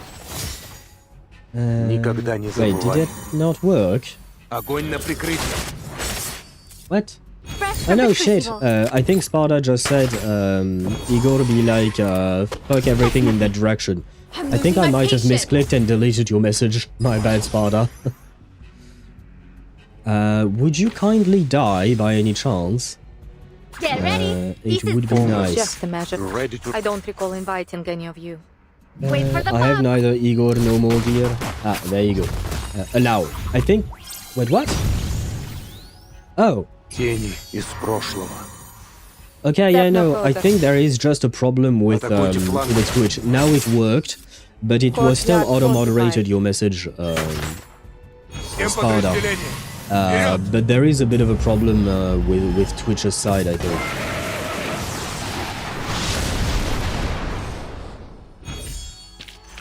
Huh? It's already over? And thanks for the follow, Domenico. Were you not following all this time? I'm confused. I thought you had already been following for a while. But thank you very much for the follow. Welcome to the community. You've been part of the community for a while. But I will still welcome you once again, I suppose. Rude Dom. I don't know. Did you forget? Did I forget? Did I hallucinate the fact that you had followed before? All Twitch completely broken for me. It completely wiped my following. Okay. I mean, I've just had some problems with what do you call that? With Twitch and Sparta's message, for instance. So it is kind of weird. I don't really know what's going on with Twitch. And I keep seeing my Twitch page, my stream manager, spazzing out, which is a bit distracting, not gonna lie. Americo wanted to make sure he liked the community before following. I mean, you know what? That's fair. That's fair. You don't just drop by a stream and immediately follow, right? Usually you spend some time to see whether or not you're interested in the streamer, in the community they have. You know what? That's fair. It's just that Domenico, they've been here for a while, you know. They've been here for a while, so I'm like, oh, okay. Twitch is spazzing out. Okay, so it is a Twitch problem, okay. Well, it is what it is. Nonetheless, Domenico, welcome to our community of bird-related people, kind of. Well, I'm mostly the one bird-related people here. And I hope you will enjoy your stay here. Hopefully I still have some feathers. Oh! Oh, do you think it wiped out all the feathers you might have accumulated? Oh, shit. That I can't do anything about, I'm afraid. I have no controls over the feathers. And wait, I missed a message from Dan earlier. I've neither Igor nor Moldir, so I don't know. Also, no spoilers. I remember the reference to Lupera and Moldir specifically being in Igor's kit. Yes, but I don't think he needs them to be in a particular order. But I just noticed in one of the thingies that I just read that, and I think it might be the ultimate that Emmy mentioned, Lupera's ultimate, she distributes her bullet to the ally in front of her and behind her. So you would want to have Igor either in front or behind, and likewise for Moldir.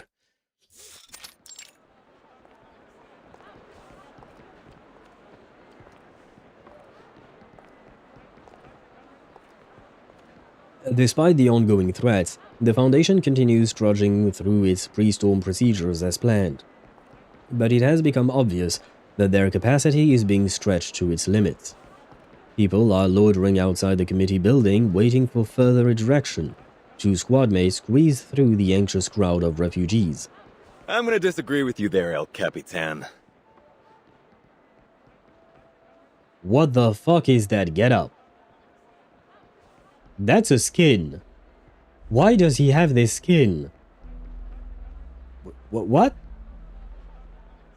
I don't have this skin. This is not my J. It's never. Doesn't work like that in this game. Why does he have this skin? It's a good looking skin, don't get me wrong, but I'm surprised it shows up in the story like this. Oh. His garment from chapter 11. And it was canonized in Matilda's anecdote. Really? Oh man, my memory is gone. Because he's in Razor Squad now. Right. I have a vague memory of that. Put on the skin to aura farm, obviously. Well, yeah, that, but bro was already aura farming before that. He didn't need the outfit for that. Okay, something is really off. People are saying massive error spike or some sort on Twitch. Okay.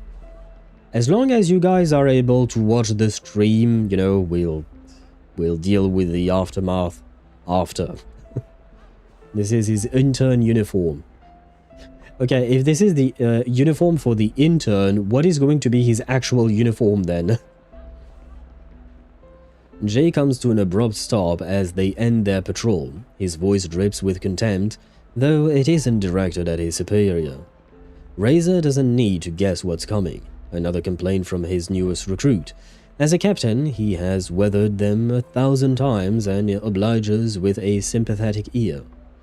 All those people out there. Makes me think of the folks that line up outside the soup kitchens. Only there ain't any soup. No shelter either. Just a shove to send them on their way. The Foundation can only admit so many people. He's not wrong about that. So what? They get to pick and choose who lives and who dies? We throw equality out the window just because of the storm? And what exactly is your solution, brother? I've tried to understand why my sister chose to join the Foundation, but... what would she say if she saw this? What is your solution? Please enlighten us. Because I'm all for trying to save everyone, that would be lovely. But you have to face reality. And reality is you can't save everyone because you don't have the resources to save everyone. So idealism is great on paper. It's not great in reality.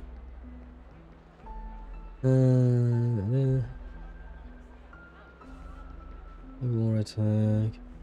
Different feathers. Which option should I go for?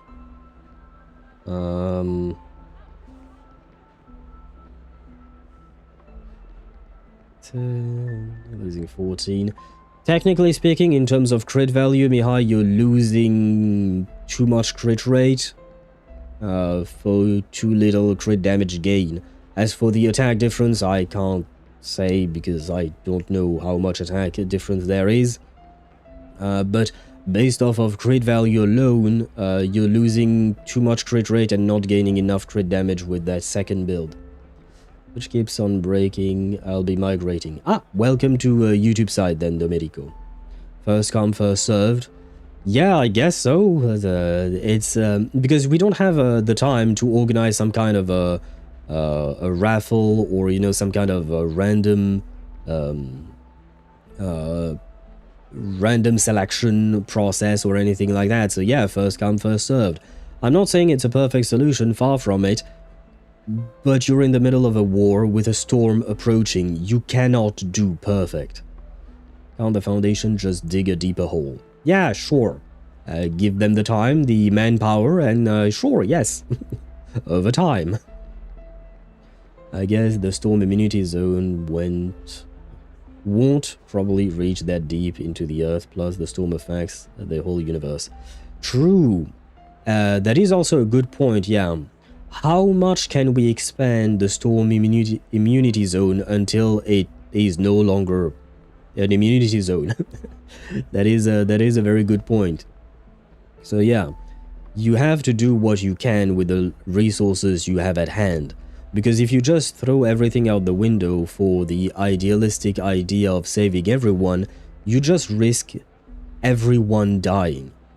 Unless you're in some kind of an anime or video game, and I guess they are in a video game, but they're not supposed to know that they are in a video game, right?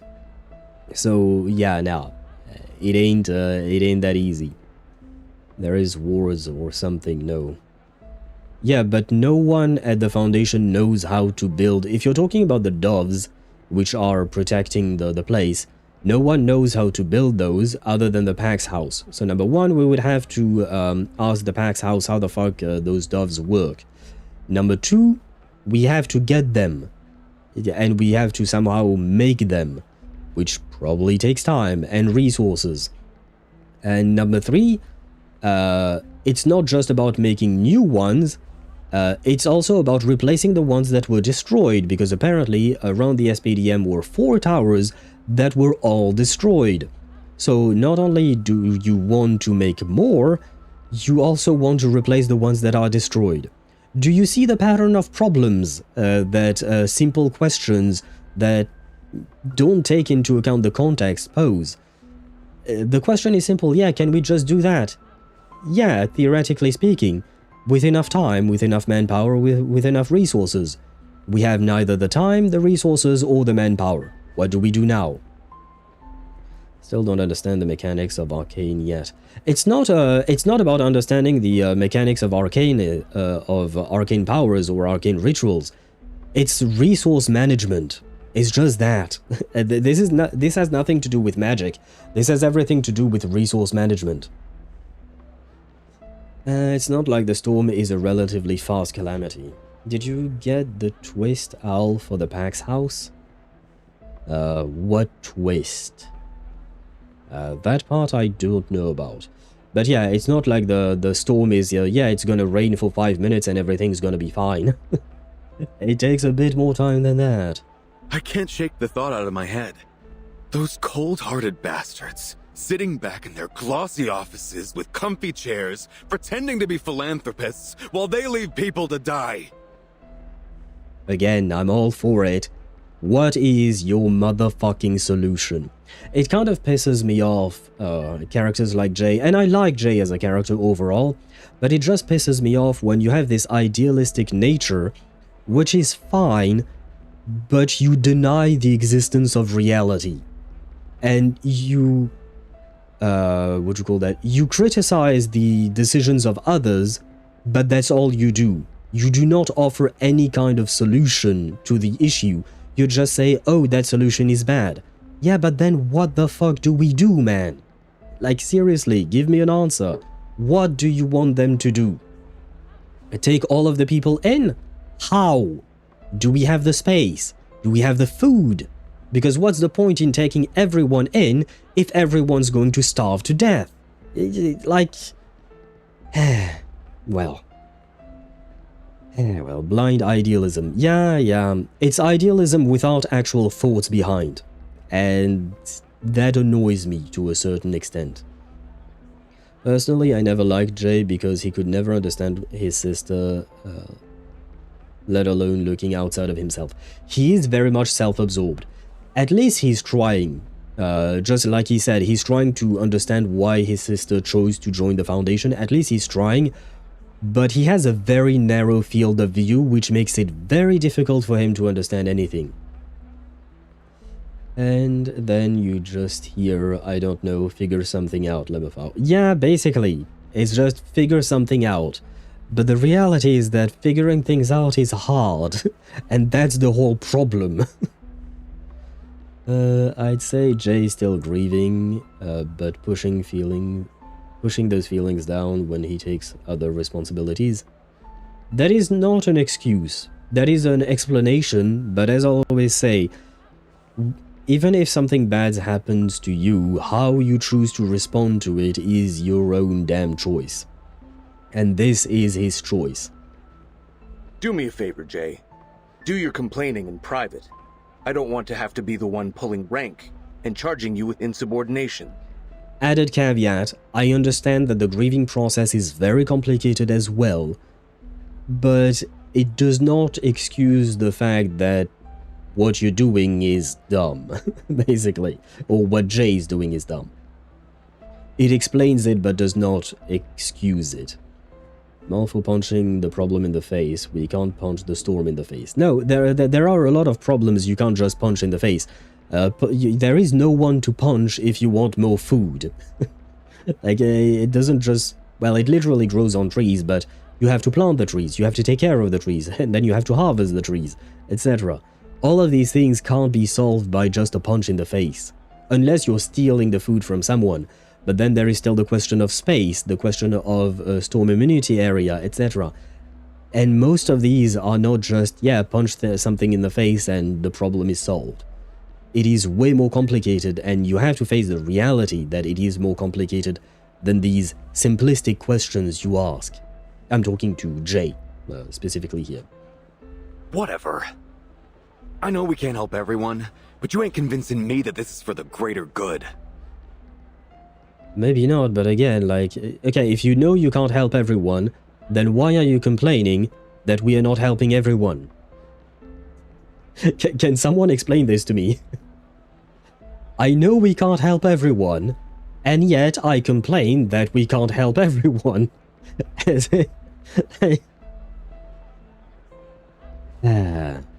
feel like at this point Jay might be missing some brain cells. Like, seriously.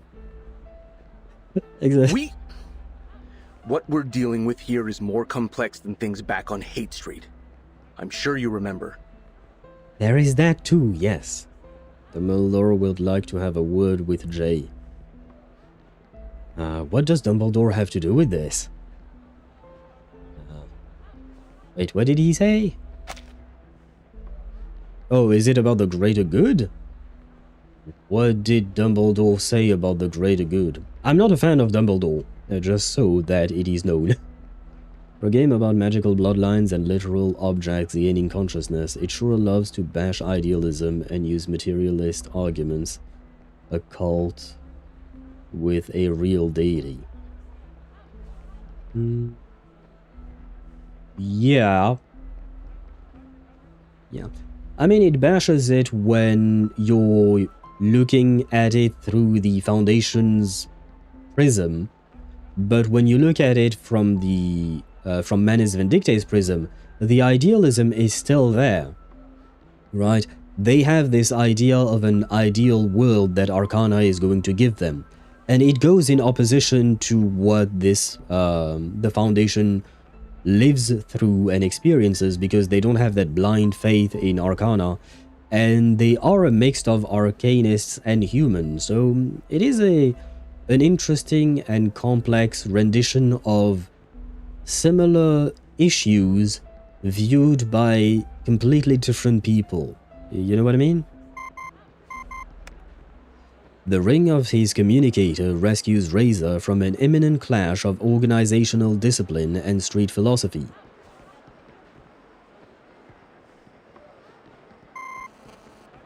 Your shift's almost over, Jay. Why don't you go grab something in the lounge? Maybe have a chat with Todd. You're not coming with? I've got new orders.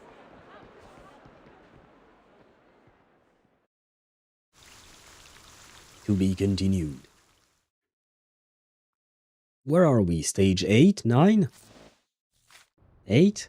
9! Oh, we're doing more than I thought. Which is good. Stage 9. Rules are rules. What could be more pressing than the work right in front of us? Who that? Miss Stranger and, Razor Dude? I guess so, probably. Oh my god, Twitch is dying on... I see Twitch dying on my side. Oh yeah, no, Twitch is telling me that I have 0 followers right now. So it wiped out all of them. Squad. Let me check if I can refresh this page. Ah yeah, there you go. Now I'm back to 253. Yeah, no, Twitch is dying today. Oh god. So much progress. Yeah, much more than I thought we would do, honestly. Because I do be... Oh no, wait, we're back to 0 followers. Yay. Sorry. It just cracks me up to see Twitch completely, well, anyway, not the point. TLDR, Dumbledore was okay with sacrificing anything and anyone just so old Voldy dies. Be much different versus Manus. The only difference between him and Arcana would be that he would maximize his corpses. What do you mean by he would maximize his corpses? Like, do you mean that Dumbledore would have more kills overall? Razor catches the bad news as he enters the makeshift command post. His brow furrows beneath his mask as he surveys the room.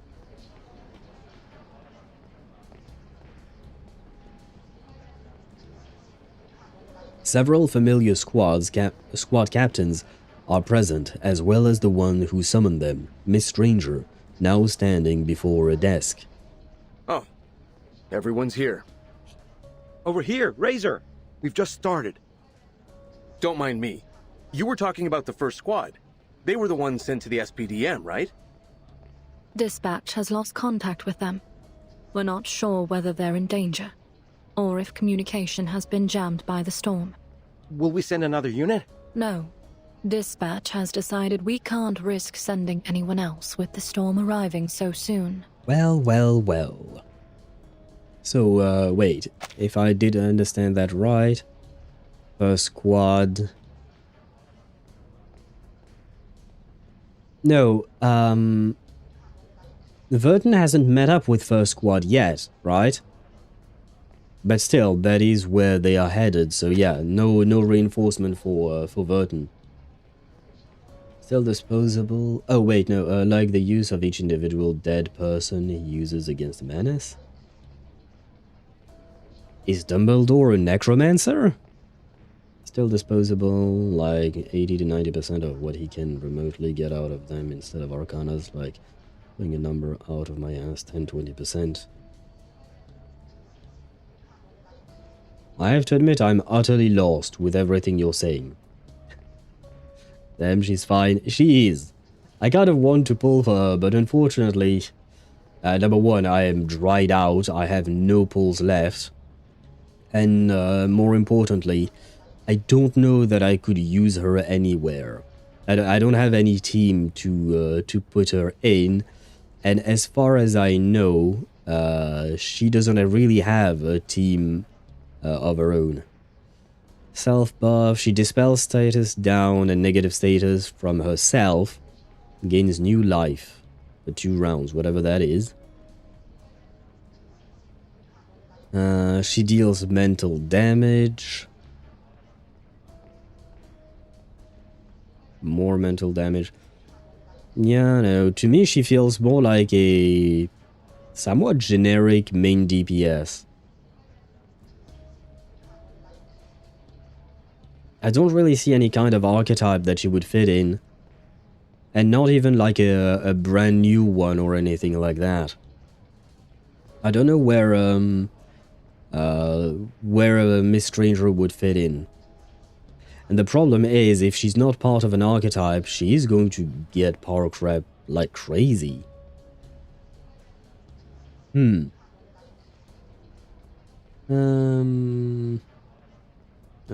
Who is this? This is Miss Stranger. That is the name of the character. I mean, it's literally written down there.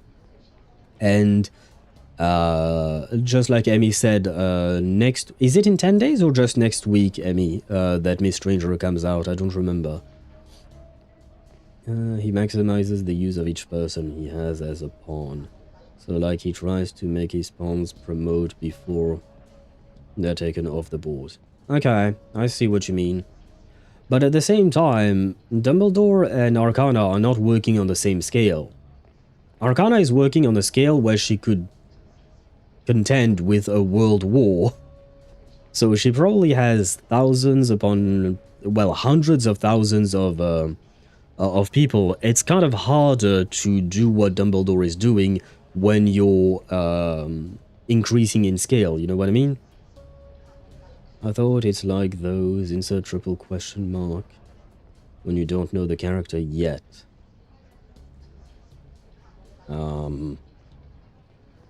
don't know what you mean by that, Ktosh.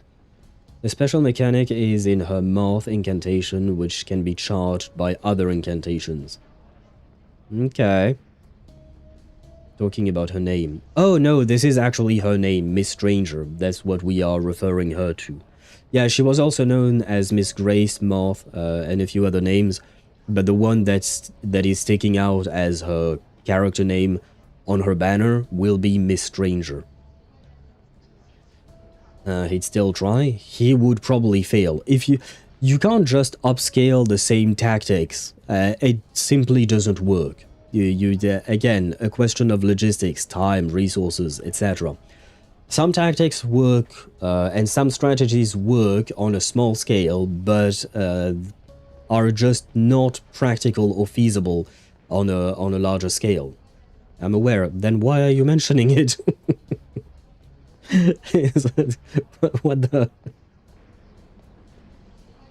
Though the piecemeal tactic is ultimately rejected, the captains in attendance know better than to openly defy their superiors.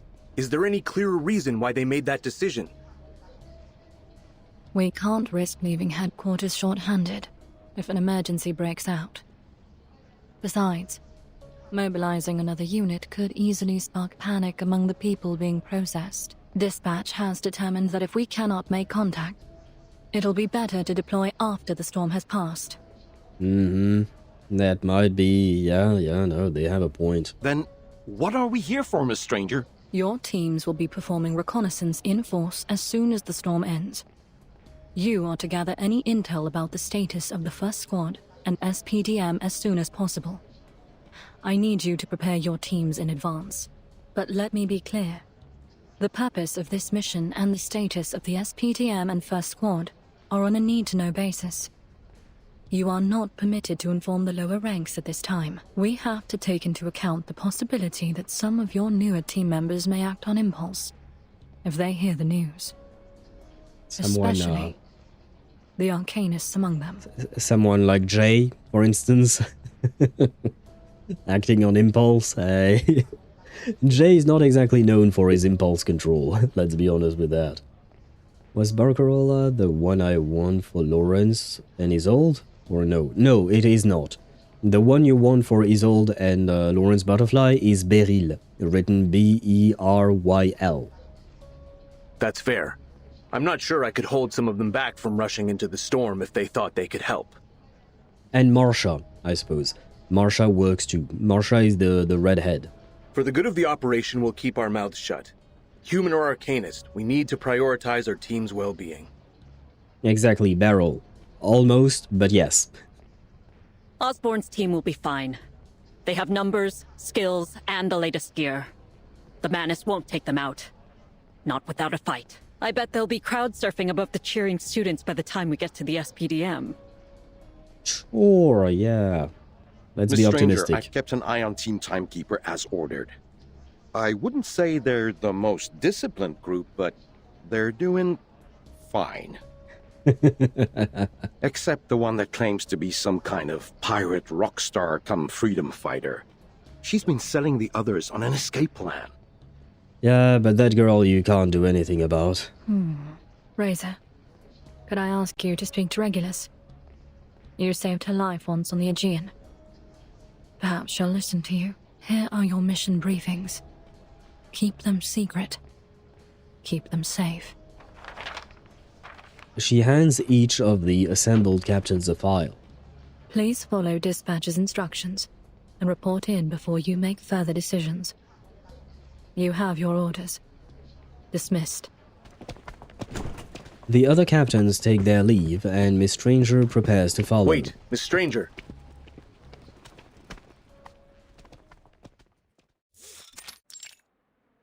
Registration desk. Huh? Why are we here? What? I have to leave my things behind? A soldier in a tattered uniform stands before the registration counter, and a large bag sat down beside him. Those are the rules, sir. I believe you've been informed that each individual is allowed only a maximum of 20 kilograms. Any excess baggage must be discarded unless it qualifies as military equipment. Since there is no military equipment in your baggage and... You know what? I don't have time for this. Don't you see the line behind you? Do you have any idea what I've been through to get here? He points toward the Foundation symbol adorning the counter with a grim stare. I spent 3 months in the trenches fighting Manus Vindictae for this organization. Now you're asking me to throw away what's left of my life. Basically, yeah. As sad as it may be, yeah. And you know what you're saying, Dan, airport security 1999, yeah. I was thinking actually about the airport, in the sense that, you know, they said 20 kilograms maximum, and it reminded me, you know, when you go to the airport and you board a flight, you're only allowed a certain amount of baggage. Technically speaking, the plane can carry more, but all of these things are, all of these rules, as annoying as they may be, they are made for a specific reason. And for instance, the heavier the plane, the more fuel it needs to embark, but the more fuel you take on board, the heavier the plane becomes, etc. So there are some very precise calculations being made, and they need to take into account all of these things. And that's why they make all of these rules, and I'm assuming for the Foundation they are doing something similar. It has nothing to do with a plane taking off here, of course, but the idea remains the same. There is a limited amount of space, there is a limited amount of resources that is available to them, so they have to limit what people can or cannot take, right? Because imagine if someone just drops by and has a minivan filled with memorabilia of their old life. If everyone starts doing the same, then very soon you won't have enough space to fit everyone, right? And you already don't have enough space to fit everyone. So it is what it is. My messages don't send at all? Well, that one did. The others I don't know. I haven't seen any, Ktosh. I haven't seen any message being auto-moderated, but at the same time, Twitch is dying. Twitch is telling me right now that I'm offline. Well, part of the interface is telling me that I'm live, but there is the part that monitors the bitrate that I'm sending. It's telling me that I'm offline currently. So, I do apologize. I don't think there is anything I can do to change that situation. I think Twitch is dying, and we have to let them deal with that on their own time. Try sending your messages again is all I can say. And this is not just for Tosh, for anyone else. If you see that your messages are not going through, the only thing I can tell you is to try again. Do maybe wait a tiny bit to see whether or not the message goes through. But otherwise, yeah, it's the... like I said, Twitch thinks I'm offline. So, when you start with that premise, you know something's wrong. Should I get Moldia for my Igor, Marsha, and Lopera then? Or Flutter Page better for my Chon Guan?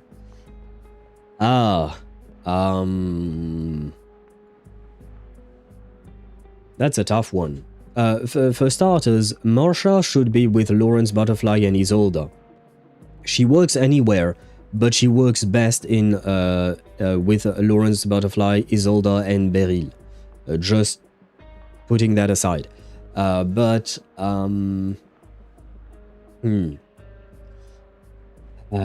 Overall, I think Flutter Page has better value because she can be used in more than one team. She brings more to the table with her buffs and stuff like that. So overall, Flutter Page has better value. That being said, Moldir is very important to Igor and Lopera's team, but that is the only team you will be using her in, more or less. Whereas Flutter Page, she will be useful for your Changhog Wang team, but she can be useful in many other teams as long as there are any kind of follow-up attacks or extra actions. So, depends on what you really want, but Flutter Page overall, on a more objective basis, I would say, has better value. But it, like I said, depends on what you want. Oh, and welcome to YouTube side, Sparta. I think that's probably you. It starts with the same word. And yet the dude weighing 150 kilograms isn't being charged more for his ticket. I see. Because that is also taken into account. Basically, they have many margins of errors. Not margins of errors, but they do take into account that weight of each passenger is not the same. The weight of an adult and the weight of a child is not the same, right? But they do take all of these things into account, and it's very much complicated, but it has to do with both the engineering of the planes themselves and the load that each plane can take. It will vary from plane model to plane model, but all of these things are being calculated and taken into account. Oh, and Emmy is also on YouTube side. Wait, did my Twitch stream die or okay, no. As far as I can tell, my Twitch stream is still up. I think. Yes, it is. Okay. It's just that it is inconvenient for you guys. I don't mind. I just wanted to make sure to know if something was wrong or not. Yes, it's me. The logic does not compute when the dude is 2 adults worth. The logic is because the logic you're using does not work and is not supposed to. Just in my opinion. Twitch still works. Chat is fucked. Okay.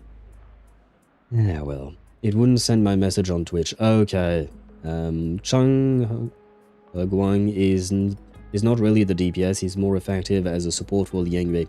Could you use Flutter Page with Liang Wei and Chung Guang, though?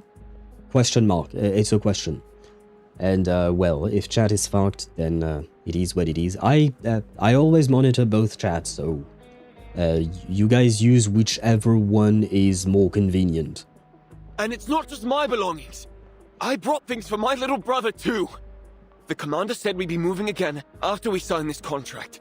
I don't see why I have to throw it all away. Because we don't have the space? I'll go back in a bit. Oh yeah, no worries. You can, like I said, use whichever platform you prefer. It changes nothing for me. Alright, I only had 40 pulls, so I guess I have to farm a bit more. Yes, but wait. Apparently, Emmy is saying that Chung Hogwang... Emmy, but... Question mark. Would you say... I'd have to look for it since I don't have Liang or Chung. Okay. I don't know which one would be better between Igor and the Liang Wei team. So what would a team be for Chung? Liang Wei for sure. Could Fatutu fit in there? I guess. Or maybe? Let me check what Proudwind says. Because, honestly, I don't know. I don't have Chung Hogwang myself, and I don't really play him either. Oh, well, that's not helpful. Chung... Ah, Proudwind has no teams whatsoever for him. Well, in that something. Nope. Oh, damn. Well, that is, team building, team database, yeah. Wait, Flutter, Page. Oh no, it's that thing is not working properly, I guess. No teams found. Okay, no, there is something wrong with their team thingy. I don't know. Liang Yue would be the best, for sure. I already picked Flutter Page and you can't... Oh, fuck. Well... it's fine. Flutter Page is still the most overworked kid in the entire game. And there is a reason for it. So it's not a loss. You don't have to worry about that. It's not a loss if you are getting Flutter Page. I think Liang should be stronger, but Liang Yue is limited, so not sure when she'll rerun. My opinion, you're closer to complete Igor team, though. Ah, yeah. Welp, unfortunately, I misled Porktosh. Still, I do not believe that this would be a loss. That being said, I don't remember. The pity does the pity carry over on those banners? On that special banner where you can select the character? I don't quite remember. I don't think so. Can I sue you? No. No, you can't. There is no legal grounds to sue me. Because it's not like I'm forcing you to make any kind of decision. And on top of that, you should wait until we finish the discussion. But like I said, it's not a loss. Don't worry about it. You can still pull for Flutter Page. She will still prove useful anywhere, really. Honestly, you can pull... Flutter Page fits into so many different teams, it's kind of hard to list them all. Foundation security make their way over to the counter, flanking the men on both sides. Calm down, sir. You'll have to discard any excess baggage before we can allow you entry. No exceptions. We need to get you all processed quickly so you can sign your military service contracts. There's a lot of paperwork to do.